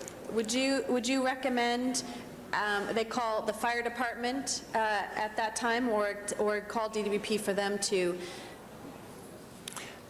manage it? I called everybody when it happened to me. Okay. I called the fire department, police department, and Edison, and I think the fire department was the first one to get there. So that would be my gut. But we need to look through and see what happened and why it happened the way it did. Again, we want everyone to be responded to immediately, but there are some priority calls that are critical. But if you don't get a live person, you don't know that there is that issue. So I know Mr. Smith also brought up the kind of infrastructure, which and my time is over, so I won't. But I think we are interested in the infrastructure aspect. One last question, Mr. President. I promise. Okay, he's giving me the dirty look. Last question. One of my constituents asked a question: is if the transformer is in someone's yard, or you have to access it through someone's yard, he was concerned that you had to get permission from the owner to go on their yard to fix that transformer. Is that correct? That is correct. That is correct. Yes. Can we have a system as well that asks them to give permission in case of emergency, where we know those transformers are, to access their property instead of waiting if they're on vacation? Then we're really, up a creek. Is that possible to have some kind of language when it's on their property? It goes back to the right-of-ways or easements that we receive from the owner of the property. I don't believe we have that kind of language at this point in any of the easements that we have. But on an emergency, and we found, frankly, very, very few occasions where we have been negated access to the property. But we'll take a look at that as well. But the easements basically allows us to install our equipment and then access it. And access, for service. Okay. Yeah. He just had an own experience where they weren't able to get on the property. Yeah. Okay, thank you, Mr. President, for your... Thank you. Mr. Rosendahl is our next speaker, to be followed by Ms. Hahn, Mr. Cardenas, Mr. Labange, Mr. Weezer, Mr. Smith, and I just want to remind colleagues we have two items with quite a few public speaker cards, about 40-something combined between the two, which will be our next two agenda items. Thank you. Thank you, Mr. President. Good morning, gentlemen. Tell me the stats in the Times this morning about the number of transformers. Give us the facts. How many transformers do we have, and what is the status of them? The transformers on hand, we have a fairly good inventory of transformers, except for one. How many total? Total, I'm sorry. Let me, I didn't total them up here. In the system. We have over 2,400, 2,500 of the distribution transformers that we're referring to. And how many are overloaded and causing issues? Well, we've had a number of failures that we've had in our report recently. It's been about 283, about 10% of the transformers have somehow, way, shape, or form have failed. And are they the ones directly responsible for the various blackouts? In most cases, they are the residential transformers, which in essence affect the neighborhoods and the direct homes. And how many do you have in storage to replace? Well, right now, and I thought this is what you had asked initially, we have an inventory right now, approximately, of the different sizes that we use, well over 500 transformers. So you have 500 more in reserve that could reserve. replace existing 2,400 if they overheat or whatever. Correct, and we have more on order right now that we have placed orders to bring more transformers, and we'll be receiving in the next couple of weeks. How many on order? On order, we have set approximately another 700 or 800. Okay, so 500 you have there, another 700, 800. That brings us up to about 1,200 out of 2,400. Feel pretty comfortable that will cover it? That will cover it. The only thing would be the size of the transformers, because we have different sizes depending on our neighborhood. The critical one that we have right now is the 50 kVA transformer, which is a commonly used transformer, and that's the one we're a little short of in supply right now, and we've ordered additional. When Wendy Gruhl mentions seniors, I think it's the most important issue, seniors and kids, and its impact on all of our safety and health. Again, explain the priority of a senior citizen home, a senior complex, or a senior calling in and saying it's awfully hot. What do you do? Well, typically, let's start back to the critical care, critical load, and these people, they're on respirators, they have other medical issues where restoration is very critical. Of course, hospitals have their own backup systems, and they have to be certified to qualify as a hospital. From there on, we look at the critical load in relationship to the aspect of who is there, who's being served, and in essence, try to respond to those areas where they're going to be critical, such as care, homes for elderly, schools, anything in that area that brings about that the power is going to be necessary to maintain services or a comfort for the residents. What's the best number for anybody to call who's experiencing an outage? Well, it's our 800 number that goes to the call center. Frankly, I think What's that's the 800 number? 1-800-DIAL-DWP. All right, say it again so everybody can hear it. 1-800. DIAL-DWP. And what happens then? A person responds. A person responds. Do you know the numbers for those dial, whatever that is? That's 342 5397. I'll say it again, Mr. President. Let me write this. 342. I'm doing this off of a phone. No, I'm sorry. Let's try that again. I had it the first time here. It's dial DWP?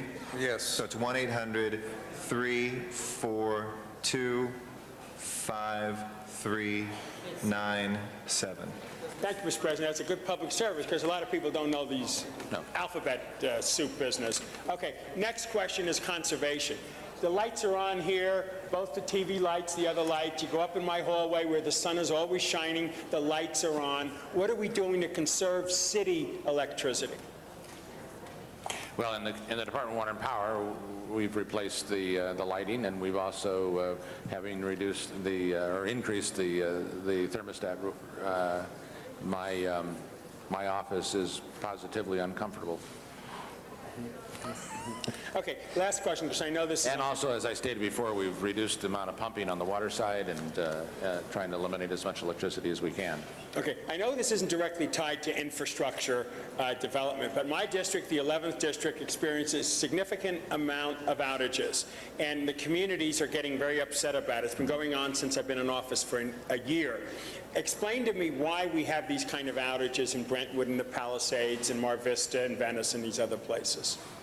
Well, I think it's a combination of issues. One is as Mr. Deaton indicated before, we're finding that the consumption in residences are going up significantly, well beyond the design of the systems that were built back in the 50s, 60s. And indeed, it's not so much a matter of age of the equipment, but in essence, the sizing of the equipment to match the load that's being served at this point. And it's somewhat prevalent to what we're talking about today with the heat and the heat storm that we have now. It taxes the equipment much higher continuously over time, and as heat and it deteriorates the equipment much faster than if you maintain it at an even load or a design load. So one of the issues that we find is in many cases we find systems overloaded. They run continuously in that level, and in essence that's something that we have to address on a continuous basis, is to go back and size it accordingly, determine in essence the load for the neighborhood, and determine whether the size of the equipment is installed is able to handle that on a continuous basis. Also, when there have been problems in the past, we have repaired them, and in some cases we should have gone back and replaced them totally, and we have not done that, and I think that's what we have to start to do. It's that we have not expended the amount of capital that we should have been spending in some of these areas, and we've repaired and not replaced. Do you have any sense of what kind of capital dollars we're talking about to improve our infrastructure in the city for the future? Not this. We're in the process. Like I said, we've had this study. We're in a couple, 3 months. I think we'll have a good feel for that. Great. Colleagues, in a couple of 3 months, they're going to have a good feel for the infrastructure issues in our district, which is basic. This grid wasn't built, it was built in the 50s and 60s that Tony, you and I went through in our committee, and obviously we need to reinvest in the infrastructure. We look forward to that report that you will give us. Last question has to do with global warming. I believe this weather has to do with global warming. I believe the whole planet is in jeopardy.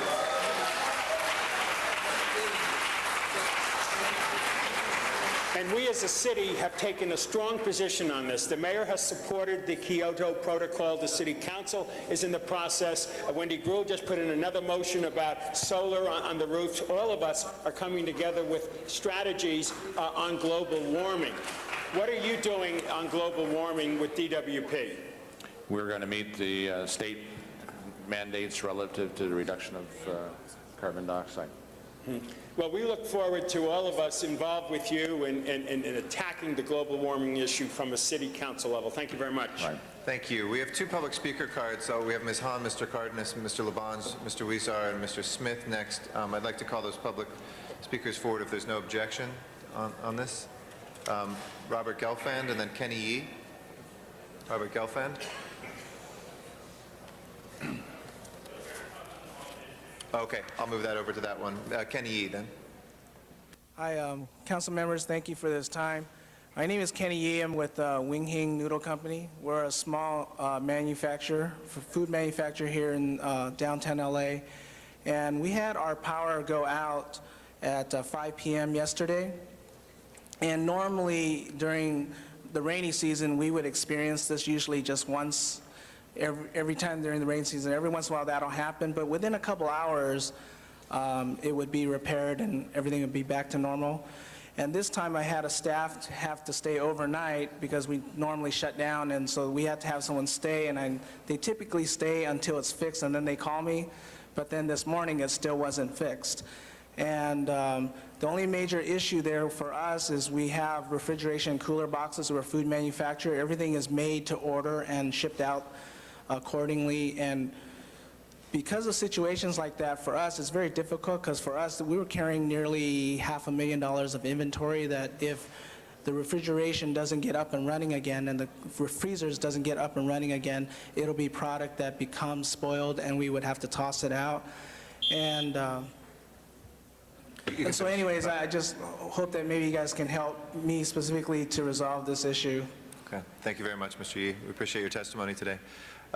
Ms. Hahn is next. Thank you, Mr. President. My council district fared, I think, better than most of the city of Los Angeles. It looked like we only had one outage down in the San Pedro area. But this is definitely the worst heat wave that I can remember in my life. I agree with Bill Rosendahl. I think this is the forewarning of what global warming is doing to this planet. But I've been hearing people on the news calling it sort of, the high benchmark in 100 years for heat. So it's a very bad situation. But it does sound like it's as a result of the heat that many of our transformers failed. I heard my friend Gil Alexander from Edison on KFWB yesterday comparing it to, even if you had a brand new car with a brand new engine and you drove it in Death Valley, that's 127 degrees, 6 days in a row, the engine's gonna burn out. So, it seems to me like, it's certainly the cause of heat. Let me ask you, we had a big electrical storm Saturday night. Were any of these outages related to the electrical storm? No. No. Let me ask you. It was pretty, though. Yeah, it was amazing. Do we have interruptible customers at DWP? Yes, and they were notified yesterday and there's penalties if they have to pay a much higher rate, but they're... How much load do we have on I think it's 6 interruptible? megawatts. No, it's 29, roughly 29 megawatts. 29 megawatts. Did you consider notifying them Saturday? We didn't notify, again, it was not a supply problem. Yesterday, it did turn out to be because of the peak. Well, it was not a supply problem, but it was a usage problem. It was a usage to the facilities, but in essence, on a Saturday, typically the load is not as high or the demand is high. So we didn't see a need. Also, based on the contracts that we have with the customers, it's triggered upon events of temperature, continuous temperature over a couple of days. Yeah, but we've had continuous temperature for several days, and I know it's not supply, it's usage, but it seems to me also with the analogy that you're trying not to run that engine every single day, maybe if we'd have called them on Saturday. Yeah, today we're making an evaluation, frankly. We got to notify them by noon if we are going to... Can you hold my time? If we're going to ask them to curtail for tomorrow. Right. The situation, though, is interesting is that we hit our all-time peak on Friday, 5,600. Yesterday, we beat that by 500 megawatts. And what happened over the weekend, that it turned from not just the individual circuits or the individual transformers, but to a whole overall system issue. I mean, and we're hitting kind of the same analogy on the Death Valley is 24 hours a day. We're hitting nighttime peaks as well as daytime peaks. Right. Our nighttime peaks continue to go up as well. So it's not. I know that I left my house on Saturday to go to dinner and got back like 4 hours later and had dropped 1 degree. Right. And it was right. 10 no, o'clock the heat's at night. Not letting up. I mean, I feel like, it definitely was the heat that has caused the transformers to fail. But what I see is a problem that, and we can't control that, but I do think what DWP can control better. Two things. One, the response, the call center. And, and the 1-800 call DWP, I thought we were trying to get everybody in the city of Los Angeles called 311. One call to City Hall does it all. How were you prepared for the 311 operators to have the information that they needed and to connect with you? I'm still telling people to call 311. I think having a number that we have to figure out what it is not what people are going to do in the midst of heat. The other thing, I always like to warn senior citizens or anybody, our wireless phones don't work in a power outage. Because they're plugged in. So I kind of remind people that everyone should sort of have an old-fashioned phone that's, you know, in the wall hooked up to the telephone company, because your wireless mobile phones don't work in a power outage. So I think that presents a very dangerous situation. I think you need to do a better job of getting the power back up, and that means contracting crews to come in and help out. I think that would do. But I am concerned that you do not have enough people. You know, when I worked at Edison and we had a major event, all of us showed up for work, whether we were in public affairs or whether we were at the call center. I mean, we all showed up, because it doesn't take you know, anything to have a list of people that should be called back in a timely manner to let them know what's going on. And we would do that for hours after a major outage. So I think we should do a lot better job, you know, of doing those two things. We can't control the heat. And I'm going to say one more thing. You know, I hope the public has not been led to believe that they're going to get rebates for this. You guys weren't, you tried to like not say that out loud, but you know, it sounds to me like DWP is, I mean, it's going to go through the process, but if it's a natural occurrence, people are not going to get compensated. They're not going to get compensated for food. They're not going to get compensated. So this discussion around here was very vague, but I don't want the public to believe that in any way they're going to get, you know, rebates or compensation, because it doesn't sound like DWP is going to take that stance. They're going to say it was an act of God.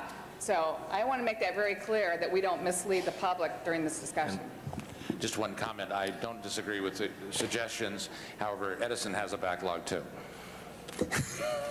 Our next speaker is Mr. Cardenas.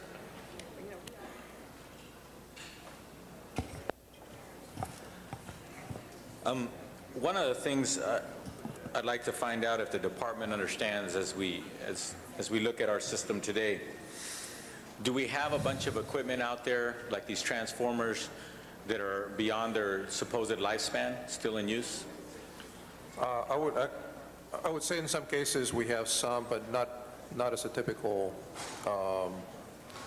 type of installation. In other words, we have removed, upgraded, we have changed out transformers over time, but I think the issue that we have here now is a matter of continuous use for extended periods of time. Okay, so that leads me to my next question. My next question is, now, if we have equipment that is within its lifespan, we have equipment that should be in working order, but some of that equipment is going out, it's failing, which is causing these blackouts or interruption in service, is it that we need to reevaluate what we're upgrading with? Do we need to get higher level components? Do we need to get components that can handle this kind of situation? Or should we, or is the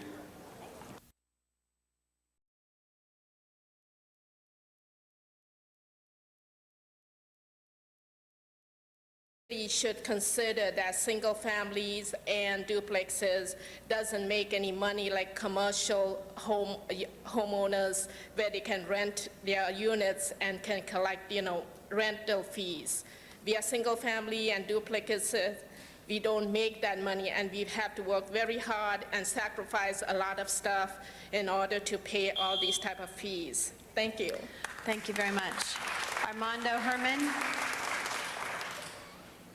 Armando Herman, followed by Soledad Garcia.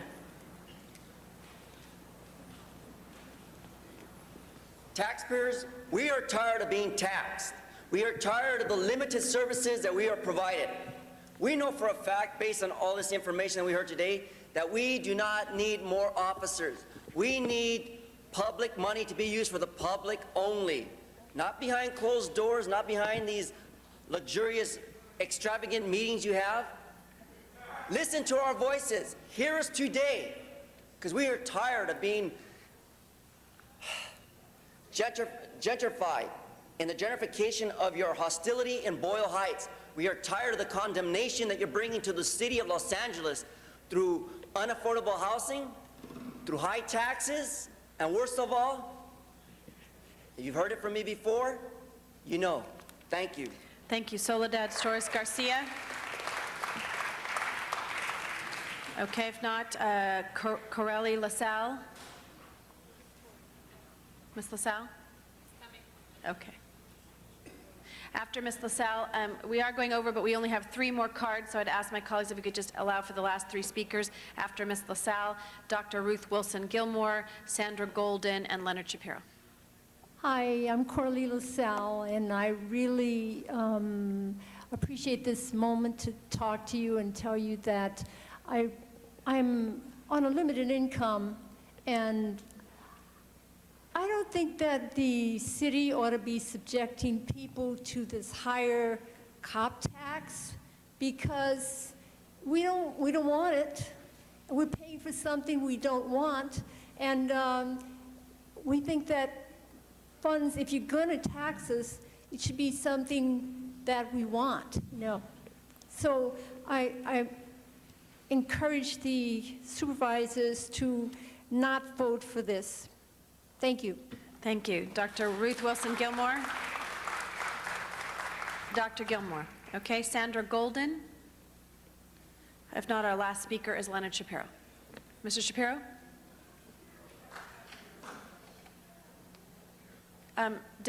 Dr. Gilmore, are you here, or Sandra Golden? Did you hear me? Okay. I can't hear you. That's okay. Please go ahead.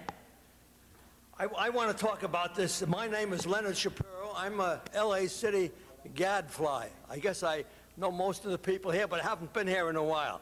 But I just came in here, and I see that you got item number 11, which you're raising the solid waste fees from $11 to $28, so that you can have enough money to pay for 1,000 more policemen.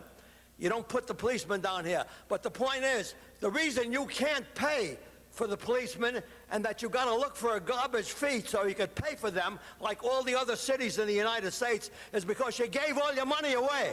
You give it to the Community Redevelopment Agency, you gave them $750 million downtown, and now you're giving them 2 other developments down here, $1.2 billion and $1.3 billion. And you're wondering why there's no money left to pay for the police force. Why you got to have a police force that's the lowest per capita in the United States. By putting this out here and raising the garbage fee and fooling yourself and making believe that you're doing a good job, you're kidding yourself. This is no way to go. Thank you, Leonard. Hire a good police force. Thank you, Leonard. I'd like to introduce Ona Harris.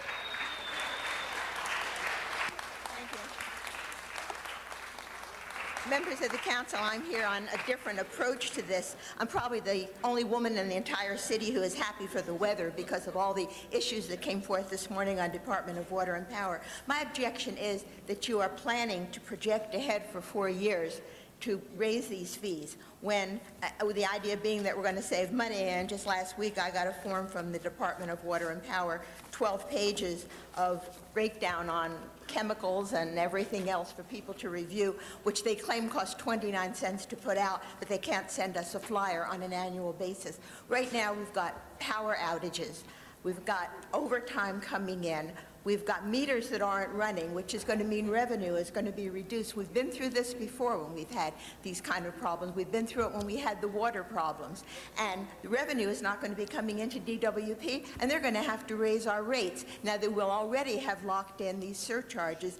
And when you look at the chart and it says it's $11 and it's going to go up to $28 in '09, it's not $28 that's going up to, it's $56, because we get billed by monthly. My bill right now has $50 on it. My meter time was $111 or $16 plus. Thank you very much for being here. We had a chance to meet a few weeks ago. Appreciate your time and coming down. Madam Clerk, that closes the public comment period. I'd like to acknowledge Mr. Smith, followed by Mr. Garcetti. Well, thank you, members of the council, and from the audience, I thank you for your passion. I just want to point out one thing. All of you talk about getting more teachers and more hospitals, putting more books out. Those are all things we all believe in too, but the city council doesn't do that. That's the school district, that's the county health department, not the city council. What we do, 80% of our budget goes to police, fire, fixing streets, and picking up trash. So I think you need to understand that a little better. I'm very concerned about this fee. I expressed this in committee. I voted no for it in committee for a couple of reasons. First of all, as one lady brought up, it's not equitable. It's not equitable because people currently that own businesses pay property taxes. People who own apartments pay property taxes. People who live in condominiums pay property taxes, and yet they do not get trash service. People that live in single-family homes pay property tax, but they get free pickup from the City of LA. That is not equitable, that is not fair, that is not a just way to go about doing it. And I was very concerned, and always have been, that the way we go about budgeting is we take $209 million of property tax money from the general fund to pick up people's trash, but only some people in this city, just some people. That's not right and that's not fair. I have always believed there is a need for equitable distribution of the cost, and we need to change the way we're doing business. My concern is this plan does not equally address that issue. First of all, it's very confusing. We said in the budget that we're going to collect $23 million this year from this tax. We're going to hire 135 new police officers. That's only $13 million. Where's the other $10 million going? Over the course of this tax, we're doing it in 4 years. I've always believed we should do this, but it should be a long-term, equitable phase-in that everybody can agree upon and they can look forward to and know exactly what it is and what the money is going for. This tax is not just for police. While we tried desperately in the committee to tie it to police, we were unable legally to do that. Ms. Gruhl worked very hard to find language that could do that, but the numbers don't add up. $23 million this year in taxes does not pay for police officers. It pays only for half of the police officers. The rest goes into the general fund. And so I say, I think we need to be more honest and open about this. What is the money going for? Many of my colleagues came to me and said, we fought with you to close our interest in Sunshine Canyon, and part of this money goes for that. The fact of the matter, only 50 cents of this SEC charge is needed to cover the trash transfer from Sunshine Canyon. This is not about Sunshine Canyon. It is not about changing the way we do our trash business yet. That is for the future. And I think the plan should be tied to the future. As we build trash plants, as we transfer trash into other technologies, we will pay for it at that time frame. This is collecting a lot of money right now with a plan that's ostensibly for more police that really is just padding the general fund of the City of Los Angeles. And I think that is wrong. I think it is not what we wanted to do. And I think if we're going to do that, we need to be honest with the people. We need to take it to the people and let them see it for what it really is. This. I could ask you, please, if I could ask you to please stop so we can continue the meeting. We gave you the opportunity for you to speak. We'd like to hear from the council members now. Mr. Thank you. And in closing, although I lost a few seconds of time there, I just think we need more open, transparent form of discussion on this issue. There are a lot of issues involved in this. There's a lot of reasons to do it, but there's also the way it was done was wrong. It needs to be more open. It needs to take time. People have to understand it and buy into it and understand it and support it and believe in it before it works. And that is not what is before us today, and so I will vote no. Thank you. I'd like to acknowledge Mr. Garcetti, followed by Mr. Wesson. Thank you, Madam President. This would be an easy one not to stand up on and not say anything about, colleagues. I mean, we've talked a lot about here. This isn't a new thing. Ms. Hahn and I, when we served on the Budget Committee 4 years ago, I think we first started talking about trash fees. I had private conversations with your brother about this. We're one of the few cities in the country which does something very unfair, which I'll get to in a second, but actually where we subsidize homeowners from those who are renters in the city because of this trash fee. This would be an easy thing to stand up and just kind of let go through and say there's been plenty of talk, but every single time somebody raises stuff, I think that you deserve straight talk about what we are doing. Nothing less, and certainly a kind of deep description of what is actually happening here. I use an analogy with my constituents that those folks who are homeowners, I happen to be a homeowner, are having lunch around a table right now. 2/3 of the cost of that lunch is being paid for by renters. 2/3 of that cost is being paid for by folks who are not at the table eating at all. Their trash is not picked up by the City of Los Angeles. What this does over time is it still says to those homeowners that are sitting around the table who pay with their charge right now for 1/3 of that lunch, that at the end of this, when we're done, you'll pay for 2/3 of that lunch, and renters will still subsidize 1/3 of your lunch, and they don't get anything back from you in a similar way. What we're beginning to move towards is equity so that we can say something costs something, We can pretend that we subsidize it, but it comes at the expense of things like public safety, including crime prevention as well as police hiring. For the years that we've been doing this, we've taken money out of libraries, we've taken money out of policing, we've taken money out of emergency services, we have taken money out of roads, we have taken monies out of everything to create a false subsidy, because the rest of the budget suffers when we say, you know what, we're going to take general fund dollars and charge people less than what it actually costs. Imagine going into a store and they say, you know what, why don't you have that apple for 10 cents even though it should cost 30 cents? And then we're going to put the 20 cents into other things. We're actually going to take it away and tax you in other ways. That's what the city has been doing dishonestly. So the reason why I feel very good about doing this today, and nobody likes doing this. I represent the third poorest district in the city of Los Angeles, the highest percentage of renters, 83%. Nobody wants to ever, politically or personally, say that anything costs more. But it is a more honest thing to do. And this is with a council where Mr. Cardenas, Mr. Parks, has doubled the amount of crime prevention money that we're putting out into gang intervention and prevention programs in our middle schools and at those quote-unquote at-risk youth. This is a council that put in 15% of anything that we do to hire new police officers. Now, it's never been done in the city, has to be brought into crime prevention programs, because it's silly just to hire more police officers and not stop and invest in youth in the first place. And I know that you agree with me on that. I know that in my heart. And I know that today, in doing this, we say to this entire city that we've got to stop pretending. We've got to stop pretending that that lunch is free, or that 2/3 of it will be picked up by the poorest folks out there. And the last thing I'll end on this is, it came up when we talked about this, how would we address those who are most in need? Those who happen to be on fixed incomes and are lucky enough to be homeowners. Those who are on fixed incomes and are living in those 1 or 2 unit places where we do collect the trash. And we have something that's similar to the lifelines that utilities have, that is a part of this moving forward, that says those who are the poorest will not face this fee, because we do that with our electricity, we do that with our gas, we do that with our water, because we do prioritize those at the very bottom of the economic ladder.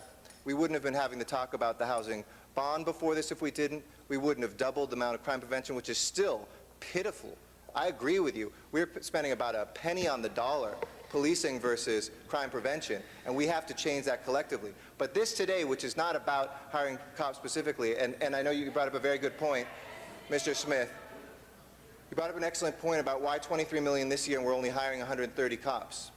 We also had a lot of police officers that were hired last year at the end of the year.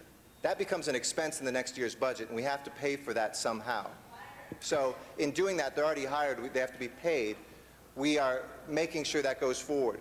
But this is to recoup sanitation costs. And I want to be very clear with you. You can boo me, you can shout at me. We can work together on a bunch of stuff that I think we do agree with. But the bottom line is the increase in this subsidy, or the decrease, excuse me, in this subsidy goes to covering trash. Full stop. Full stop. Legally it is. I can show you the budget later in the year. The Bureau of Sanitation can come up and confirm that. We can't legally spend it on something else. What we've been doing is taking money away from everything else, and some of that money returns. It returns to libraries, it returns to crime prevention programs, it goes back to youth intervention, and yes, it also goes to hiring police officers too. Not from the tax, though. It returns that false subsidy, and it's an important distinction to make. So I hope that can clarify some things. Thank you, Mr. Garcetti. Mr. Wesson, followed by Mr. Reyes. Well, thank you, Madam President and members. And I want to commend the Council President for giving the details of what will occur in the event that we vote in favor of this issue today. So since he talked about the details, I think I want to try a different tack. And I want to say to all of the people who have come here today that you are right. There are so many things that we need in order to make this city the great city that we all want it to be. We probably, at a minimum, could use 1,000 new buses. We could probably, without a doubt, use more than 1,000 programs that would help the youth that live in our community today. And yes, we could use more jobs, and we need to open more emergency rooms, and we need to have health insurance for everybody, and the list goes on and on and on and on. But to say that there are people in this city that do not want to see the second largest city in the world not increase the number of law enforcement resources and the number of police officers on the street, I think is not accurate. All you have to do is talk to the parents of Ana Interiano, who was killed last week, and not by a police officer, and we offered a $50,000 reward to find the murderers of this 16-year-old girl. Or ask the family members of Ronnie Hardy, who was a lawyer, a good lawyer, who was killed in front of his house, execution style. Those individuals would like to see a safer city. And again, as Eric said, the money that is coming from this would not be used solely for police officers. It can be used for some of the things that you share concerns about, which would be increasing the amount of money we spend on crime prevention and intervention. There is definitely more. If we spent more money on the front end, we would benefit more on the back end. So, Madam President, members, I rise to say that I support this issue. And yes, this is an issue where you could easily just sit in your chair and vote yes, but I want people to know why I'm supporting this, and I feel comfortable with that, and I'm urging the other members of the council to recognize the importance of us moving forward in a positive way. Thank you. Thank you. Mr. Reyes, followed by Mr. Zine and Mr. Rosendahl. Thank you, Madam President. I just wanted to rise and thank my colleagues for their courage in taking on an unpopular position. But this is also the same council that is demanding and requiring that a percentage of our public work contracts be dedicated to jobs for youth. That we require that those companies who would use our tax dollars actually start looking at how we create opportunities for our young people and recycle our tax dollars back into the community by creating jobs. This is the same council that put together the ad hoc committee on gangs, and we are actually studying how each department can come together and establish a focal point for our youth so that we are not just doing a philanthropic gesture or a good public relations action. We're actually talking about how we leverage our funds to redirect them into our neighborhoods to create jobs. So this is a new environment. With the new environment comes change. And with change comes a certain amount of fear. But the change we are talking about today is a historic imbalance in the city. I love the analogy of that lunch, because there has been only 1/3 of that bill being paid by a certain population base in the city. And when you look at the concentration of people who are living in those pockets where homeowners don't live, but are required to tolerate conditions that would not happen in any other part of the city, it's time to change. If we're not going to be Detroit of the 1970s, where you have a big hole in the middle, where there are no services, you have dilapidated housing, and the ring of that region is a desirable location, that's our destiny 10 years from now if we don't make a correction today. So I stand to support my colleagues. This is about understanding how we make the tax base bigger and how we make our neighborhoods desirable for everyone at each income level. So I urge an aye vote. Thank you. Thank you. Mr. Zine, followed by Mr. Rosendahl. Thank you. There's no one here speaking on behalf of the police officers. And while you mentioned some of the shootings that have taken place, you failed to mention Christy Rapati, a mother of a 15-month-old child who's paralyzed because an individual shot her while she was responding to a robbery that just took place. You failed to recognize that the Pena shooting, an officer of the LAPD was shot by the individual using his child as a shield. You failed to mention that 200 LAPD officers have been killed protecting the people of Los Angeles. This is an issue that my colleagues face when shootings take place in their districts, when we issue $50,000 rewards, when Bill Rosendahl has a shooting in the Pacific area, Ed Reyes has one in Pico Union, when Herb Wesson has one in his district, when Janice Hahn has one. We all feel the pain. But to malign the police and to disgrace the police and to say we don't need the police, the most under-policed city in the country, our LAPD officers not only handling the situations on the streets, but Homeland Security, another issue.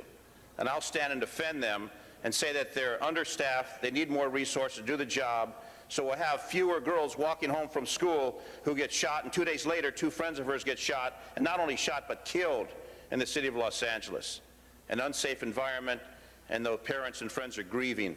So when you want to come and criticize the police, talk about the whole story. Talk about Christy, who's got a 15-month-old child, who now she is paralyzed because of some ruthless criminal that shot her while she was responding to a call in the city of Los Angeles. That's the true story that has to be told. And the fact is, we need to put forward the energy to give the LAPD the dollars to do the job. Without safety in this community, we have nothing. We'll have no jobs. We'll have nothing in the city of Los Angeles without safety. So let's tell the whole story, not just part of the story. Asked there to be order.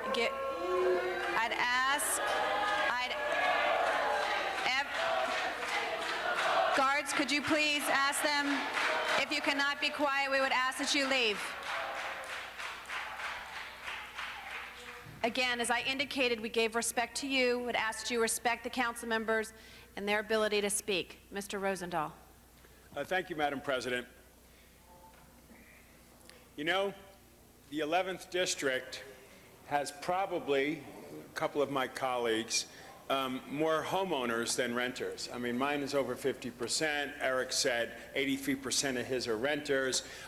So if anybody takes a hit from the electorate, it's the folks with the homeowners. In fact, homeowners dominate neighborhood councils and actually dominate the political process. They vote. They own their home. They care about their community. They vote.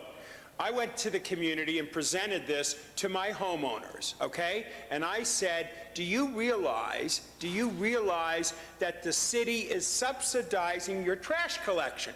That you have a break. You're not paying your fair share. Renters pay totally for it. Condo people pay totally for it. The commercial people pay totally for it. But the third of us who own homes are being subsidized truly by the general fund.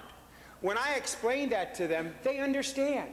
Because in my district, the 11th District, we don't have enough police officers. Why? Because Chief Bratton, in his brilliance, says violent crime takes precedence over residential crime. I have car thefts and I have burglaries, okay?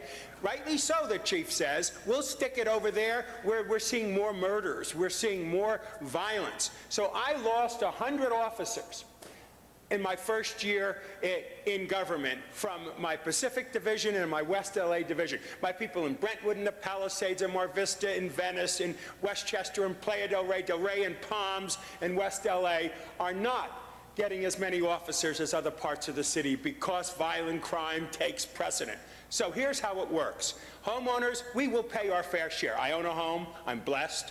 People in my district who own homes are blessed. We'll pay our fair share. No more subsidy, meaning the money will go to the general fund, where the good will of the whole city is spent with the general fund. And to all of you who talked about education and all that, that's the other government. The city of Los Angeles is not in charge of that. The county is for health and welfare. The school is for the school system. We're here for services within the city: trash collection, cops, firemen, and basic essential services. So that's the story, and I support this wholeheartedly and enthusiastically, and I like all the leadership on this council that move forward with this. Thank you, Madam Mr. Rosendahl. Ms. Hahn.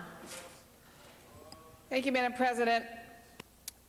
You know, some of us did want to take this idea to the voters about hiring more police officers. I was one of those, and I'm not ashamed of it, that felt like half-cent sales tax was a better way to spread this out for everyone who spent money in Los Angeles. But that failed with this body. So this is our sort of our plan B, and everyone has really articulated that exactly right.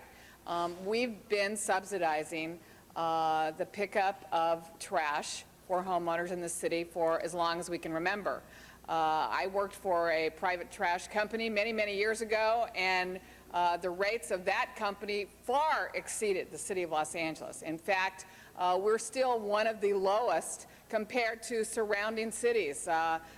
Carson, Torrance, Palos Verdes, Rolling Hills, I think they're charging $70 a month to pick up the trash. So we're still very much in line with fee for service. But I think what's important to note today, and I really agree with a lot of what is said in terms of public safety is more than just hiring police officers, although I do think we need to hire more police officers.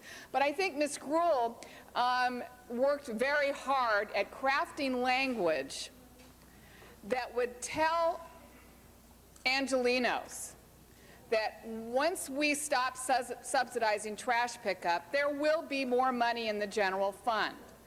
But we've made it very clear that our #1 priority, so that's where we will begin funding things with more money. Our #1 priority is public safety, and that's the words that was used to craft this language. And for me, public safety is gang prevention. Public safety is gang intervention. Public safety may be emergency preparedness. You know, I live in an area that's by the Port of Los Angeles. I will tell you, public safety in that area is about putting together emergency preparedness and an evacuation plan when and if something happens at that port.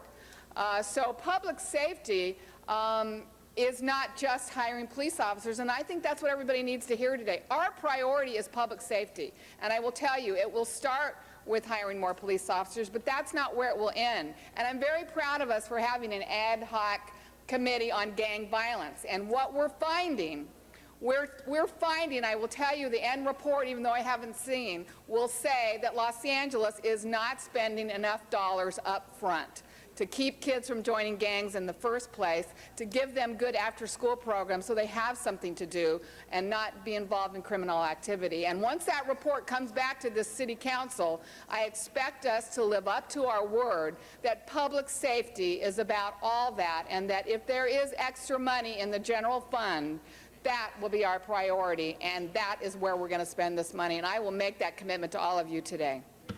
Thank you, Ms. Hahn. Our last speaker is Mr. Labange.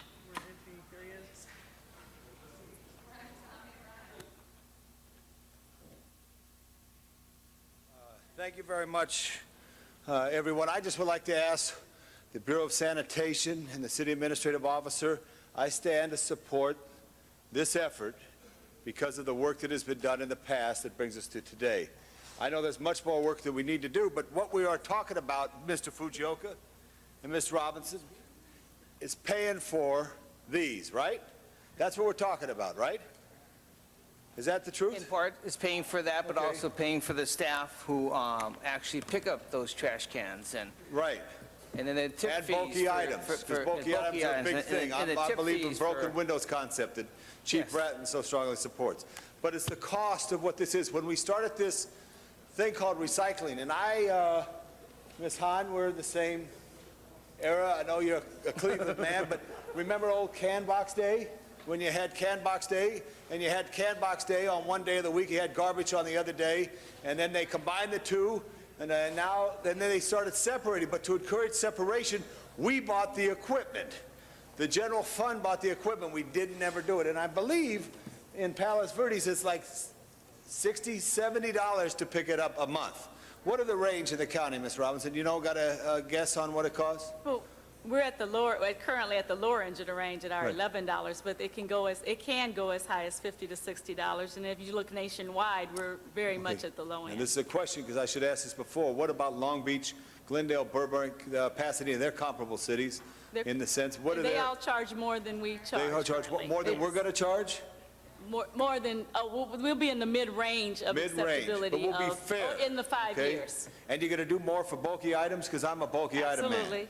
Okay. We're going to do more recycling, Okay. encouraging more recycling, encouraging more bulky item pickup, and Okay. the illegal use of, the illegal dumping in the city. Now, let me ask you a question. I was talking to a neighbor the other day. They say when they have a lot of green waste, they borrow their neighbor's can, their green can, and put it in green waste, and they borrow the other neighbor's can, and they got a lot of waste, and they put their green, neighbor's cans out. Is that illegal? Not so much illegal, as long as it's being recycled in the proper containers, but they could call us and we'll provide them another container if they need more Okay. additional containers. Got it. For green is free? We don't No. charge for green? There is a charge for green, no For the charge can, for not blue. for the pickup? Correct, for the can. Okay, good. But there's a charge for the extra garbage can. Correct. There's an extra charge for that. And how about blue cans? And blue cans, no charge. No charge. You can fill it with blue We cans. want- we Now, let want me just ask a people to question. use What the money blue do we can. get back from the blue cans? Because I want to know, because that goes to offset the program. Do we know what we get from the recycling? We get somewhere in the neighborhood of $3.5 million a year. $3.5 million in net a year. revenue. Because when you could imagine, hold my time, he didn't run it all the way, but hold my time I for a held it. second. I held it when you Thank you. spoke. On the green can goes one place, the blue can goes another place, and the garbage can goes to a landfill. Is that right? Yes. Okay, good. All right, members, this is just very important, because I remember when we did the first yellow bin cans on Mr. Garcetti's district, which was then John Ferraro's district at Tyburn and Madera Avenue in Atwater Village. Tom Bradley and John Ferraro stood on the corner introducing the yellow can. Now we're playing catch-up to try to offset the cost. And what is it to be determined, and I appreciate the voices that have said a long time today here, is keep your voice up for whatever you believe in. I want to see us to have more money to do a lot of things. I do believe we need more police officers. I do believe we need more paramedics, recreation directors, and other people to help. But keep your voices up. But at the same time, I think this is fair to everybody and balanced throughout the county. I thank you, and I sit down. Thank you. Mr. Weesar is now our final speaker. For $17, we're not giving them that little tiny can? Okay. Only at his house. Mr. Weesar. And that one glows in the dark, too. I was told earlier that it's easy to sit here and just vote yes. I actually sat through the budget hearings and heard a lot about this, and it's a very simple thing. It brings more equity, provides us with more resources to do those priorities we want to do. And Mr. Zine, your passion right now speaks to me even louder. We could bring up a lot of examples like that, but just 2 weeks ago, 2 young kids were shot 2 blocks away from my home. And I had a safety summit just the week before, and the community spoke loud and clear. We don't have enough officers in our streets. Everyone is clamoring for them. It's a priority of ours. And here we have something in place that's going to help fund some of our priorities. And I'm looking forward to, when we get the report back from our analysis of our youth programs, how we could then go forward and fund some of those programs. Once we get them to be more efficient, we'll give a thorough review of them. That's another one of our priorities. And so when we get those reports, I'm looking forward to working on that as well. Thank you. Thank you, Mr. Weesar. Everyone was very eloquent today, and thank you for proud of this body today and taking the vote right now. Madam Clerk, if we could open the roll, close the roll, tabulate the votes. 12 ayes, 1 no. Thank you. Again, if we could ask you for us to be able to continue our meeting. Madam Clerk, the next item that will go forth. No, Madam President, and that ordinance does go over 1 week. We could please ask the clerk. The next Please item, ask Madam our President, officers. Okay. Next item We is ask item them number please 19. to leave if they cannot be quiet. Madam Clerk, I believe that's held over because it was not unanimous, is that correct? Yes, it is. Okay, thank you. Next item, Is number 19, and that was called special by Councilmember Garcetti. Mr. Garcetti, and we do have one card. Okay. I just wanted to call this special. Colleagues, this came through Rules and Elections Committee. Our city clerk and his staff have worked very, very hard in bringing our election code up into the 21st century.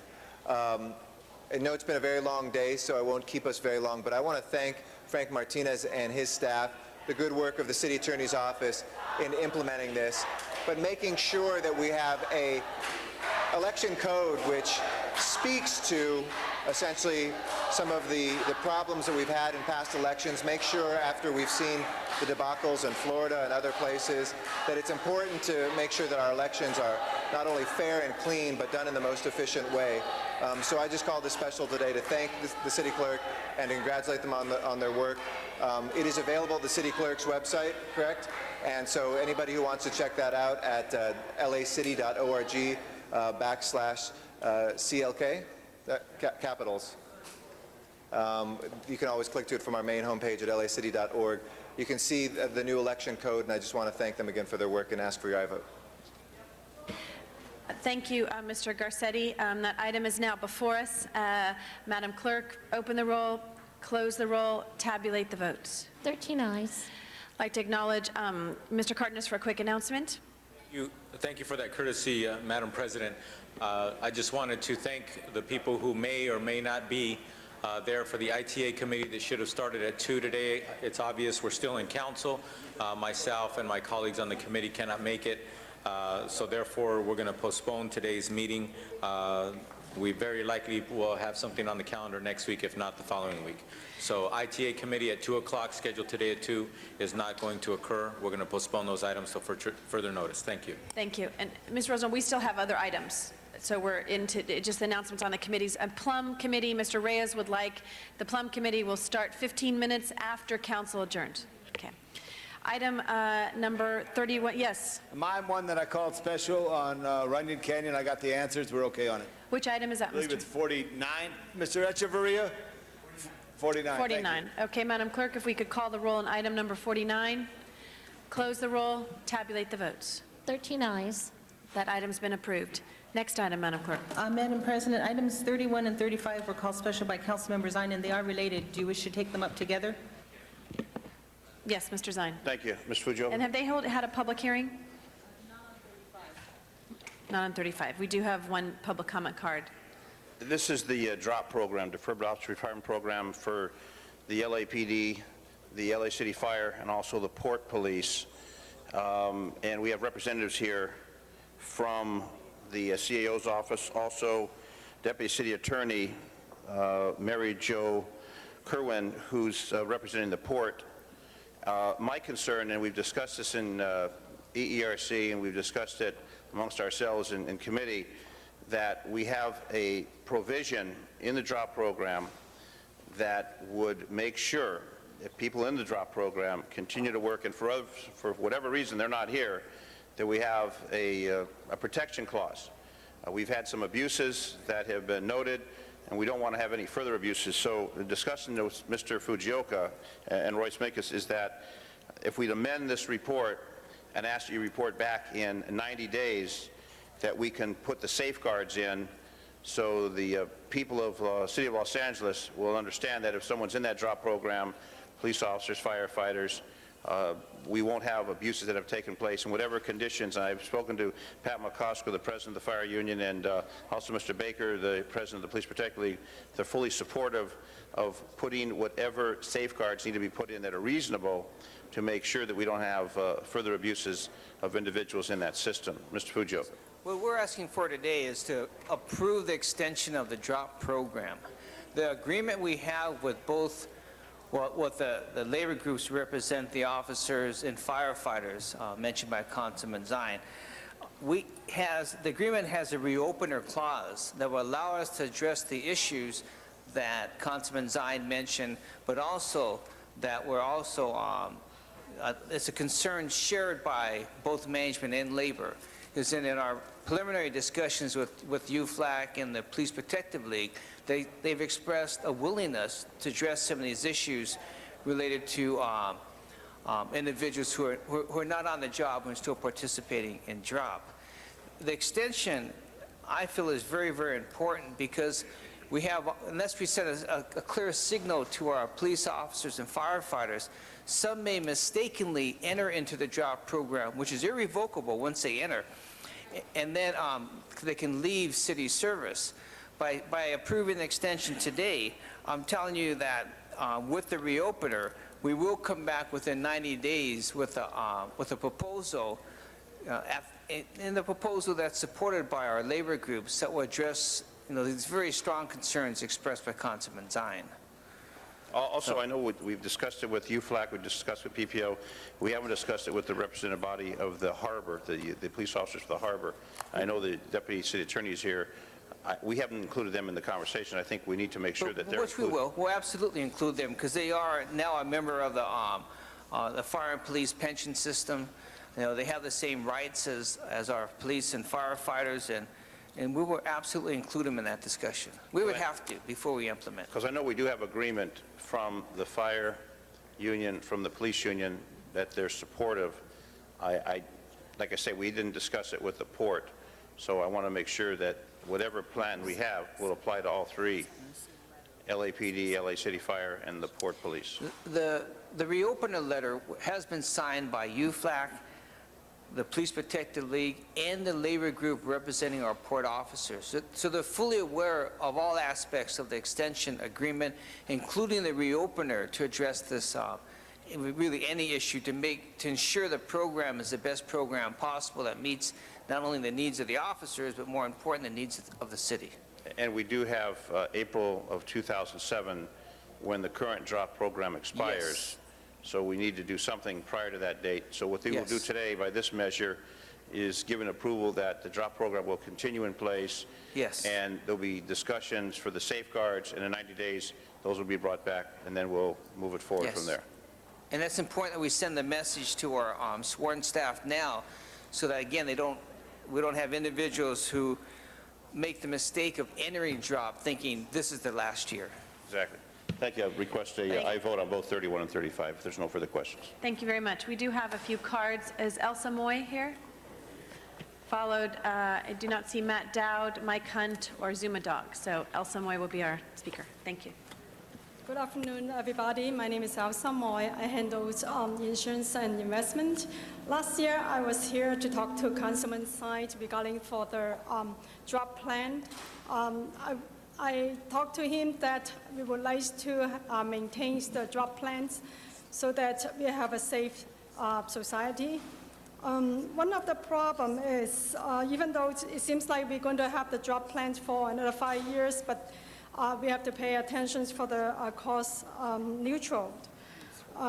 So that it will be need to be reviewed for that. But my comment is we can have the outsider, the financial company, to invest their retirement plan and offer the product for the job participants that will be benefits for them. And then we won't get into the cost neutral. It will take so much time. That will be my comment. And I think that will be the benefits for the participants and also for the society. Thank you. Thank you very much. Item 31 and 35 are now before us. Madam Clerk, open the roll, close the roll, tabulate the votes. 12 ayes. Thank you. Madam Clerk, I know the next items are 41 and 44. I do not see Matt Dowd, Mike Hunt, or Zuma Dog, so we could have those items now before us.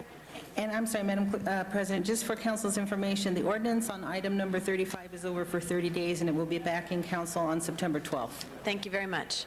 Next, so if we could have items 41 and 44 before us.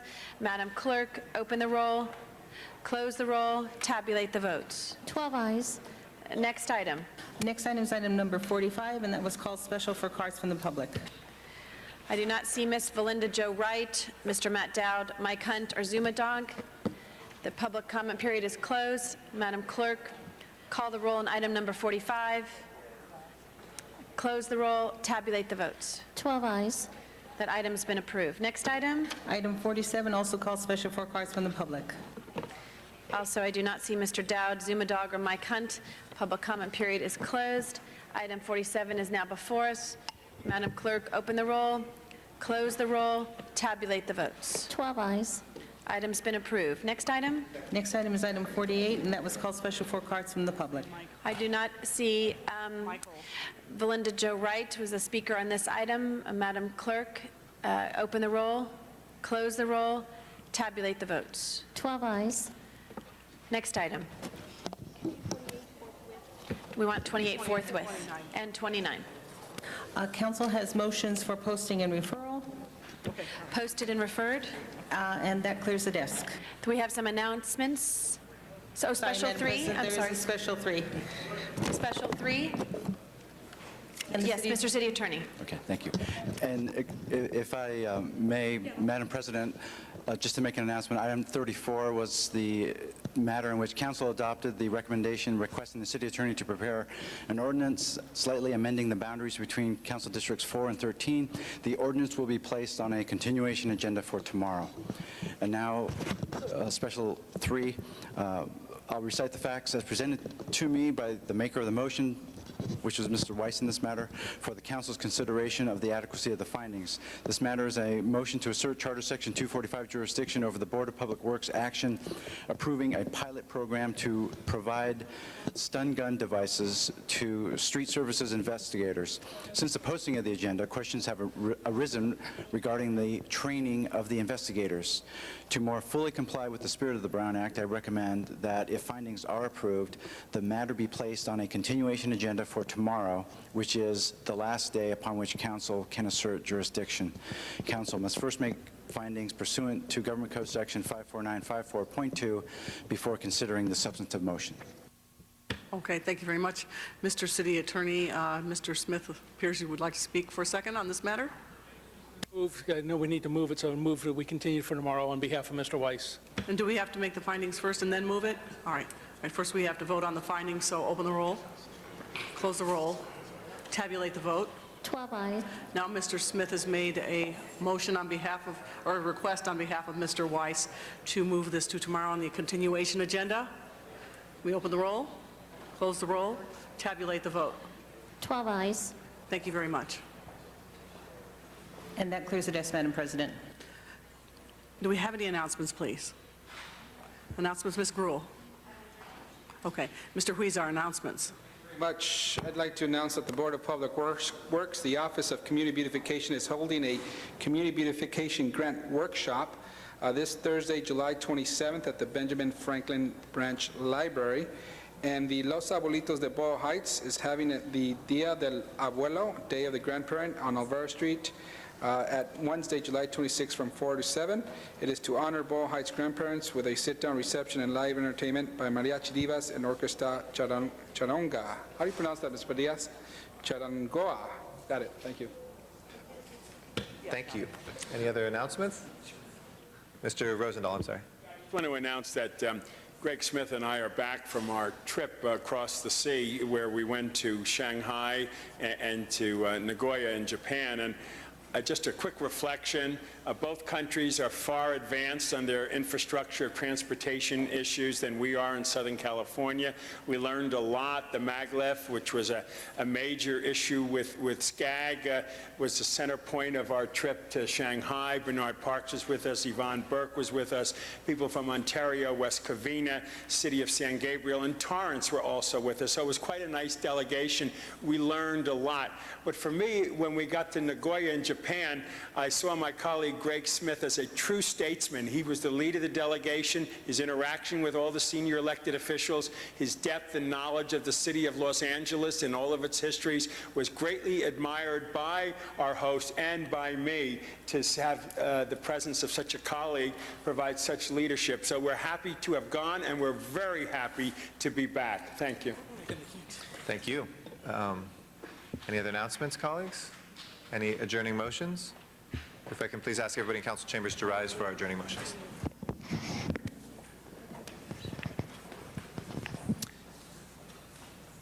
Excuse me, sir, if I can ask you to rise for our adjourning motions, please. Thank you. Starting with Wendy Gruhl. This is one of those hard ones you have. A friend of ours, Bridget Hartigan, passed away this last Saturday. She was just 36. Many of you may know her sister, Laura Hartigan, who's been kind of a familiar face to many of us in politics. Bridget was born in Chicago on Valentine's Day in 1970, and the youngest of 4 children. She grew up around a legacy of public service. Her grandfather, David, served as the city's treasurer and 49th Ward alderman, while her father, Neil, was Illinois' attorney general. It was natural for her to follow in their path. After graduating from St. Ignatius College Prep, she attended Georgetown University in Washington and graduated with a bachelor's degree in government. With her sister Laura, she worked at the governor's office in Little Rock, Arkansas, and laid the groundwork for Bill Clinton's presidential campaign. Afterwards, Bridget worked at the U.S. Department of Commerce and the U.S. Department of Treasury. And in 1996, she worked as deputy director at the Democratic National Convention. In 1997, she returned home and worked as director of special events and public relations for the World Trade Center Chicago for 2 years. And in 1999, she became the Chicago Regional Director of the American Ireland Fund, where she helped with the launch of a $100 million capital campaign. She married lawyer Thomas Roth in 2002. Bridget took great pride in her Irish Catholic heritage and treated friends as family. To her, it didn't matter whether you were a political friend or a family friend or a leader or just an old friend. She treated everyone with equal importance. Her father was quoted in the paper that said she cared as much about her friends from grammar school as she did presidents and prime ministers. One of her favorite things was taking Kevin Costner during the Democratic Convention. She was his escort, and she remembered that fondly. She will be remembered for her infectious laugh, her engaging persona, and the way she took utmost care of each person. She was described, they have a website, as fun-loving, energetic. She was really, truly the definition of a strong Irish woman. She'd been diagnosed with cancer since she was 20 and had had many years of remission. And it was only after her mother died a few years ago, just a few weeks later, that it came back. She had 12 cancer operations in the last few years. And yet, every time you saw her, she had that smile on her face and her strength. And the descriptions people had on the website talked about her strength, her courage, her grace, and her determination. She was really inspirational to so many of us. She left the world a better place. She is survived by her husband, Thomas, her father, Neil Hartigan, her grandmother, Kathleen Dunn, her sisters, Laura Hartigan Jenkins and Elizabeth Connolly, and her brother, John. And just a tremendous friend and someone that I'm happy that I knew in my life. Thank you, Councilmember Gruhl. Ms. Hahn. Thank you. I'd like us to adjourn our meeting today in memory of Gilbert Vallis, who passed away on Saturday, July 22nd at the age of 98. He's resided in Wilmington for the past 57 years. He's survived by his devoted wife, Caroline, loving children, Gilbert and wife Sharon, Daniel and wife Judy, David, Gloria and husband George, and Margaret and husband Don Cott. Visitation will be at 9:30 tomorrow at St. Peter and Paul Catholic Church, followed by a rosary and mass at 10 a.m. Interment to follow at Green Hills Memorial Park. And one of his sons, David, is a friend of mine from Wilmington. Thank you, Ms. Hahn. Any other adjourning motions, colleagues? Mr. Zine? This adjourning motions on behalf of Councilmember Bernard Parks. Chief Lou Bertoli Louis Loop, retired chief of Heldsburg Police, passed away Sunday, July 16th at his home with his loving family by his side. Proud member of the American Legion Post 111, Knights of Columbus, and FLEA, an association of former retired law enforcement officers. He was a Heldsburg police officer for 32 years, including a decade as chief. Lou Bertoli may be remembered just as fondly for his barbecuing. Died after a 2-year battle with cancer Sunday at his home. He was 83 years of age, raised on a ranch in Windsor before making Heldsburg his home, bringing up his 3 children there with Diane, his wife of 49 years. After serving as an MP in the Army during the Korean War, joined the police department as a patrolman in 1950, rose through the ranks of sergeant, lieutenant, and finally chief, where he survived a rocky first 2 years after his appointment in 1972. 1974, after officers and dispatchers were denied pay raises, they formed a union, sparking firings, walkouts, and ultimately reinstatements when the judge ordered the city council and city attorney to rehire the protesters. As chief of a small-town department, he knew everyone in town, and his son said, in fact, he met his wife when she came into the department about a ticket. Every day he made the rounds on the plaza on foot, stopping at every merchant's place. Chris Bertoli, his son, said, after Dad left, one thing merchants said to me was that they never see a chief anymore. When the youngest of his children graduated from high school, Bertoli retired and divided his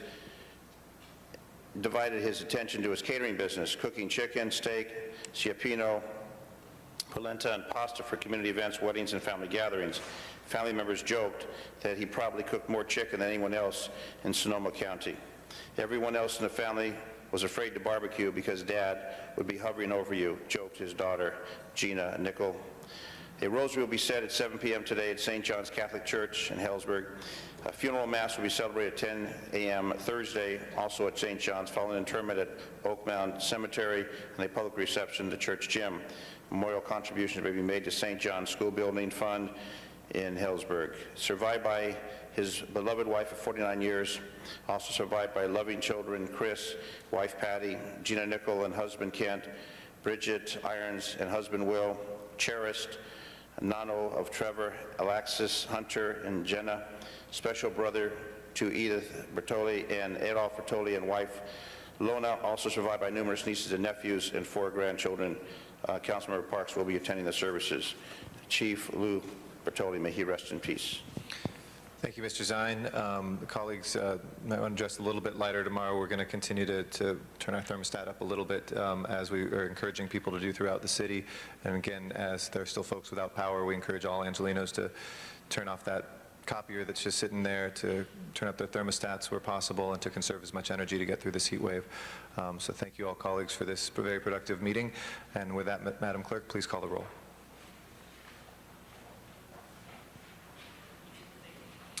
This meeting is adjourned. Thank you all. We'll see you next.